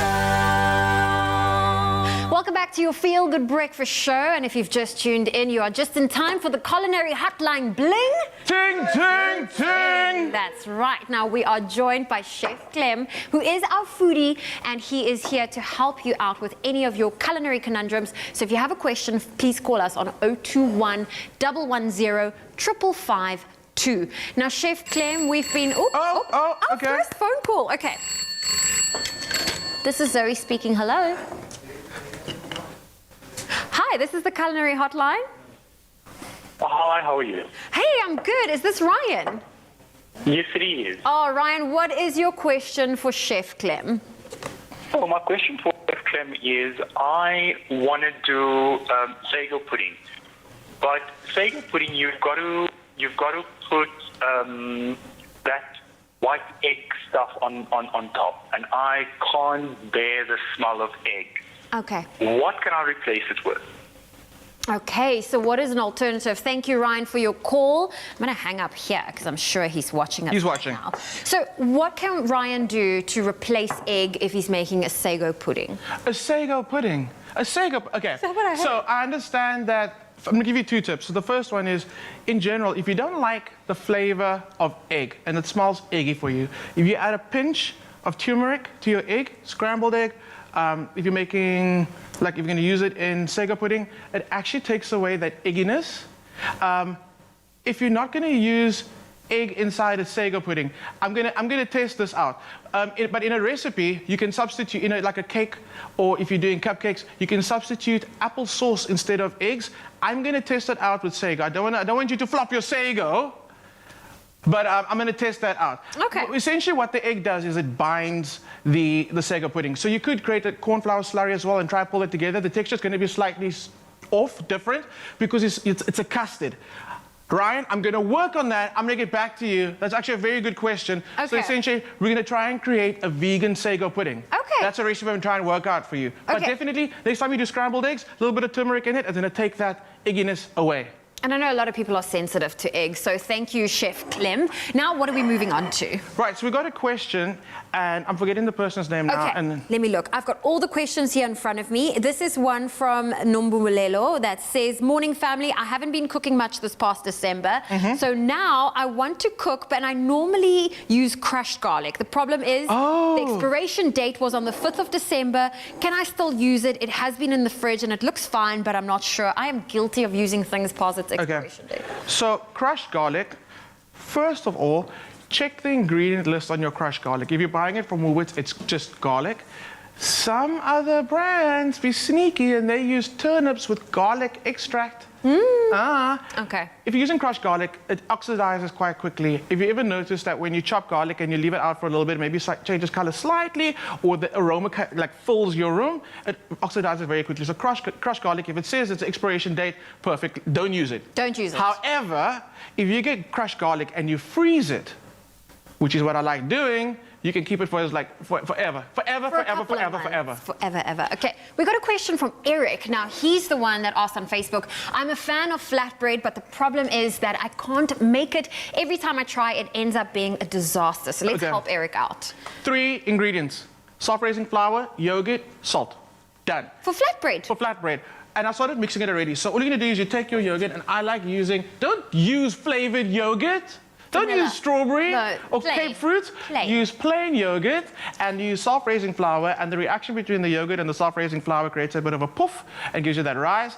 And then salt. We like salt always, whatever you're baking. Can you make it savory and add strawberry flavored yogurt and some strawberry fruit pieces to your flatbread? Or if you're gonna make it sweet. Yes, yeah, and a bit absolutely. of like strawberry jam. I mean, go crazy with it and go savory as well. Add a bit of chives, add a bit of chili, make it your own. Onion seeds are really great in the flatbread as well, because as the bread cooks, the onion seeds toast, the nice onion flavor going through your bread. So this is the base. Okay. And then you make it whatever you want it to be from there. Got it. Back on garlic, and I'll give you another tip on garlic. Yes, please. So if you have garlic and you buy it in the bulb and it's still got the little individual cloves on, and it's still got the paper on, all you have to do is leave it in a well-ventilated place in your home, and they'll actually last for months. Okay. Have you ever seen, if you travel a lot, you go to wine farms, you see they've got these little braids of garlic. I always thought it was to keep the vampires away. Keep the vampires away, number one. And number two, that ventilation keeps them looking beautiful and keeps them nice and fresh. So that's how you keep your garlic going for longer. Okay, awesome. So then simply you're going to add that flatbread to the pan, and boom, we are left with flatbread looking like that. And this is, you can do it in a naan shape, with some garlic butter on it. In a dry pan now, you can do this on the braai grid. I mean, with mine very rustic now, but you can see the shape you get. You can make them into rounds. Also makes an amazing pizza base. Okay. And we like pizza. And 3 ingredients. I love the simplicity of the recipe. Yes. So all of these recipes are available on the Expresso Show website. That's expressoshow.com. Now, Chef Clem, we have another question that came through from Mona Lisa Ndumi. She asked on Facebook. Mona Lisa, it's beautiful. I love it. She asked, good morning, team. I'd like to know, what does tomato paste do? What meals must I use it in? I feel like that is one set ingredient my mom always has in her house, is tomato paste. And you know what? Good on your mom for always having. Okay, I'm going to leave this for a second. I need to talk about the tomato paste because I need to move over. Let me just move the pan off the heat so long. I'll come back to you in a bit. Okay, tomato paste. Okay. So, tomato paste, let me talk about the difference between tomato paste, tomato puree, tomato passata, and tomatoes. And then what's the one you get in the can? You sometimes get the smaller can, flour hands. The smaller can is tomato puree, sorry, paste. The bigger can is tomato puree. There's a 2 difference. And then you also get tin tomatoes, which is the chopped one, or you get them whole, or you get the baby cherry tomatoes. It's not complicated, I promise you, but they all come in cans. Let's start from the top. We know what tomatoes are, and we use them fresh like this. When they really are intense in flavor, you can use them. You'll get that beautiful tomato flavor coming through. One step down, tomato passata, which is those tomatoes blended, uncooked.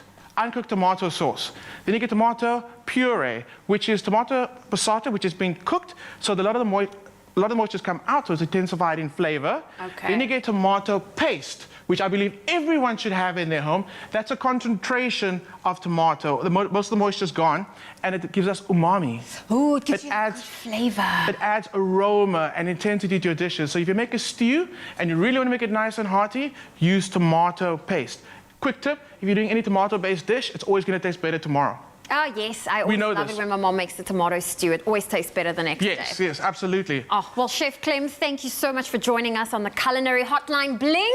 Ting, ting, ting! Oh, I just love saying that to get everyone to ting, ting, ting. Unfortunately, that's it for us this morning. We are done with the Culinary Hotline for today, but if you have any culinary questions, head on over to our Facebook page, ask those questions away, and next week you get to call us and be part of the Culinary Hotline. Bling! Can I do one thing quickly? Yes. Go on, ask us your question of what you want us to answer next week, but also, I want to hear kitchen catastrophes, okay? And we're going to read them out next week. I want to hear what happened in the kitchen, what went wrong, and we're going to read it out, okay? I'm excited about that. That's going to be fun. I'm down for that because I have a few of my own. So head on over to our Facebook page. Let us know your kitchen catastrophes. We're going to tackle those next week with Culinary Hotline. Bling!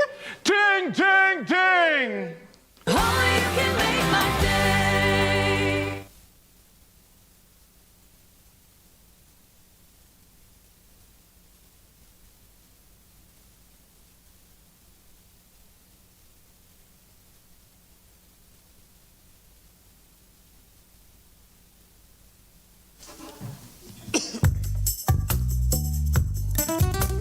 What side first?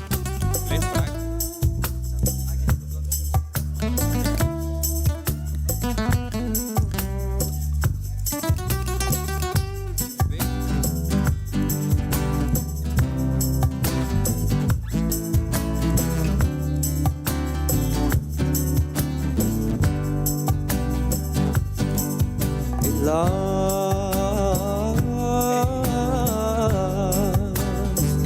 to nekken meg si parma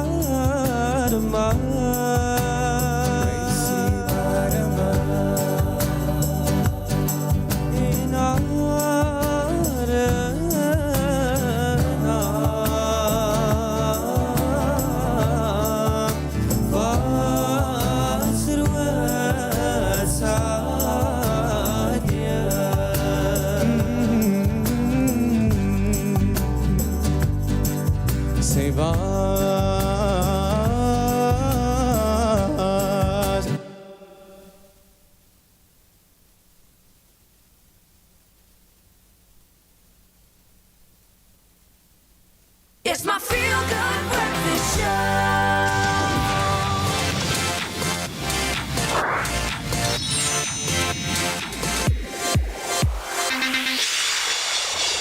Welcome back. You are live with Expresso. Thank you so much for tuning in. As we get into gaming, I think we need to add another face to that little intro animation there with Valentine's Day just approaching. I think most of us are going to be spending it indoors as we have to.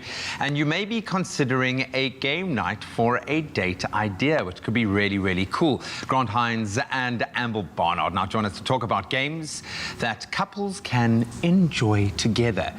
Also, it could potentially ruin your relationship. I'm thinking that this is quite a dangerous space, guys. But this is an area where you've really connected as a couple, which is cool. And obviously, you have a background in gaming. Amber, I'll start with you. What are some of the games that you would recommend? This looks super cute, whatever this is. So the game we're playing is called Unravel 2, which is a platform adventure game. And you play as these really adorable little characters called Yannis. And you have to work together to kind of run, jump, and swing through the course. And what's also kind of cute is that you follow this little thing called a spark, which I think is like a metaphor for a spark in your relationship, which is quite cute. Grant does a lot of the kind of skill-based things, and then I'm really good at solving puzzles, so we work together on this. Yeah, it's a game that requires like a lot of cooperation and like teamwork and like a lot of communication. I was saying last night when we were playing, I was like, couples should actually try to do this before they like start counseling, because you know, so you have to talk about it. It's great. And was it something you consciously spoke about before you approached something like this to say, okay, who's better at what, who's going to be a better fit for this, and how to do that? Or do you just naturally kind of fall into those roles? Yeah, I think naturally, depending on whatever game we're playing, we figure out like whose strength is what. Yeah, like, so you find out, like, I just realized that I was good at something in the game. Because, you know, you not necessarily have played the game first. One of the other games is a game called Apex Legends, which is a little bit more, like, serious. So as you, like, you know, for the lack of a better phrase, it's like a first-person shooter where you have to work together to survive, like the Hunger Games, last team standing, and you can play as a couple in duos. And it's quite fun, because we got to play some of this weekend. And you've got to try and outlast, you know, the other 60 to 100 people. You know, games like Fortnite, like. But it's putting yourselves in a very pressurized situation. Yeah. Does it get a little bit hairy? How are you in those tight moments with each other? who's harder on who? I don't think we're harder. Grant definitely carries like the shooter games. I just run around not really knowing what's going on. I can build. Yeah. I absolutely love that.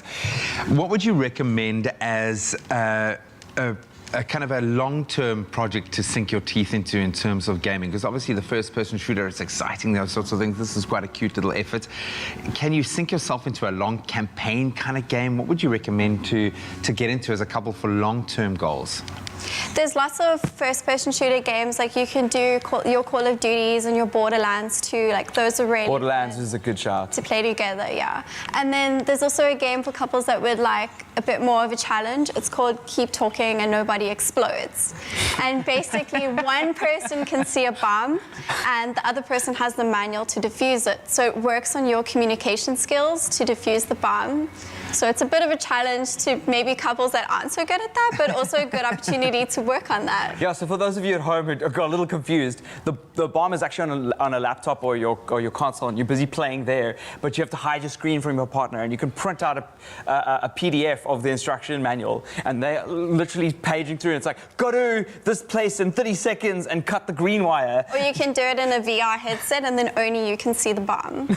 And it just becomes, yeah, like, they're like, why did you say that? It becomes I have a very passionate relationship with a very passionate woman, and I'm just thinking the two of us, this would put so much strain on the two of us. Oh, man, I think you'll learn to communicate under pressure. I just think I'm hard work for her. I think I have that overriding kind of feeling. So now that you guys have been able to have a lot of fun together playing gaming, and obviously work together and do some professional kind of you know, takes in this space as well, how have you found this as a couple? Has it made you a better couple? Has it highlighted maybe areas that you need to work on as a couple? I think it's definitely been good for us. There was actually a survey done on 1,000 people, and of the 1,000 people, only 42 said that gaming was bad for the relationship, which is quite a good indication. Wow. But most of those people were in the kind of millennial age group. So I think if you're outside of that, you might find gaming a little bit juvenile and irresponsible. Whereas for us, you know, it's a shared experience and you work together for a common goal. So I think it's such a good Saturday night in, especially during lockdown. For sure. Just being able to sit and go like, we're going to order in, or we're going to make dinner, and we're going to play some Gears of War or something. As opposed to just streaming something or watching something, this allows you to actually engage and express yourself and kind of further the relationship. And I'm just thinking, because everything for me in the context of gaming is very much, my son and I are going to be playing sometime soon, and I love the fact that you can actually build a relationship through playing games. Babe, you need to tie that to the top there. Come on, Amble. No, I actually failed. Man. I fell backwards. Fell down. It's my fault. I'm coming back to save to rescue me, so it's fine. But like now we've tied these two together, so now we've got a tightrope, and it had to be teamwork. It had to be teamwork. I absolutely love that. Thank you for having his back, Amble. Thank you for having his back. That looks super cute. I would do a little bit of research yourself. Look for games that excite you and excite your partner. This looks like a brilliant way to strengthen the bonds. Maybe test you a little bit, but strengthen them. Babe! Well, something Claire's been testing out is, of course, the brand new Samsung. She's playing around. Are you playing around with that dual feature? I am. I can see myself and I can see you at the same time. Oh, well, listen up, because this is something you do not want to miss. The Samsung team, they will be back in our studios this Friday, the 29th of January, and they will be giving away not one, not 2, but 3 Galaxy S21 series smartphone devices. Yes, it's truly an exciting time to be alive and tune in to your Feel Good Breakfast. So tune in on Friday morning for more details on how to enter the exciting #Galaxy S21 series competition. Right now, I'm just going to continue taking director's view. Oh, there you go. Hi, Zoe. Hi. Oh, that's great that it's happening on Friday, somebody's birthday, but we won't mention that now. What we will do is give you the build-up, and this is what we've got for you. Now, a little earlier, these guys gave you songs that you voted for. You didn't vote for Damas by Biggie, but it's okay, because this song, it's an eternal wedding song, something steeped richly in Cape Malay culture, and is a track that's really going to get you in the feels. This is Rosa from our guests, Abu and Wasim.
Gentlemen, thank you so much. Take a bow.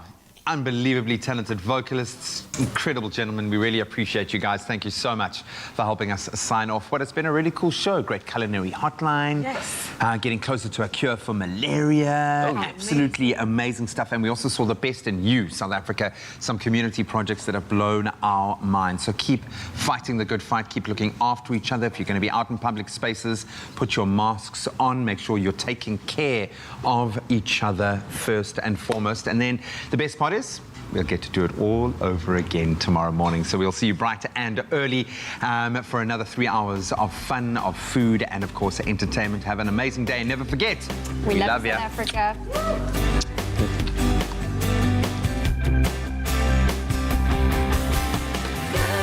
Made with love by Clover. Another feel-good production.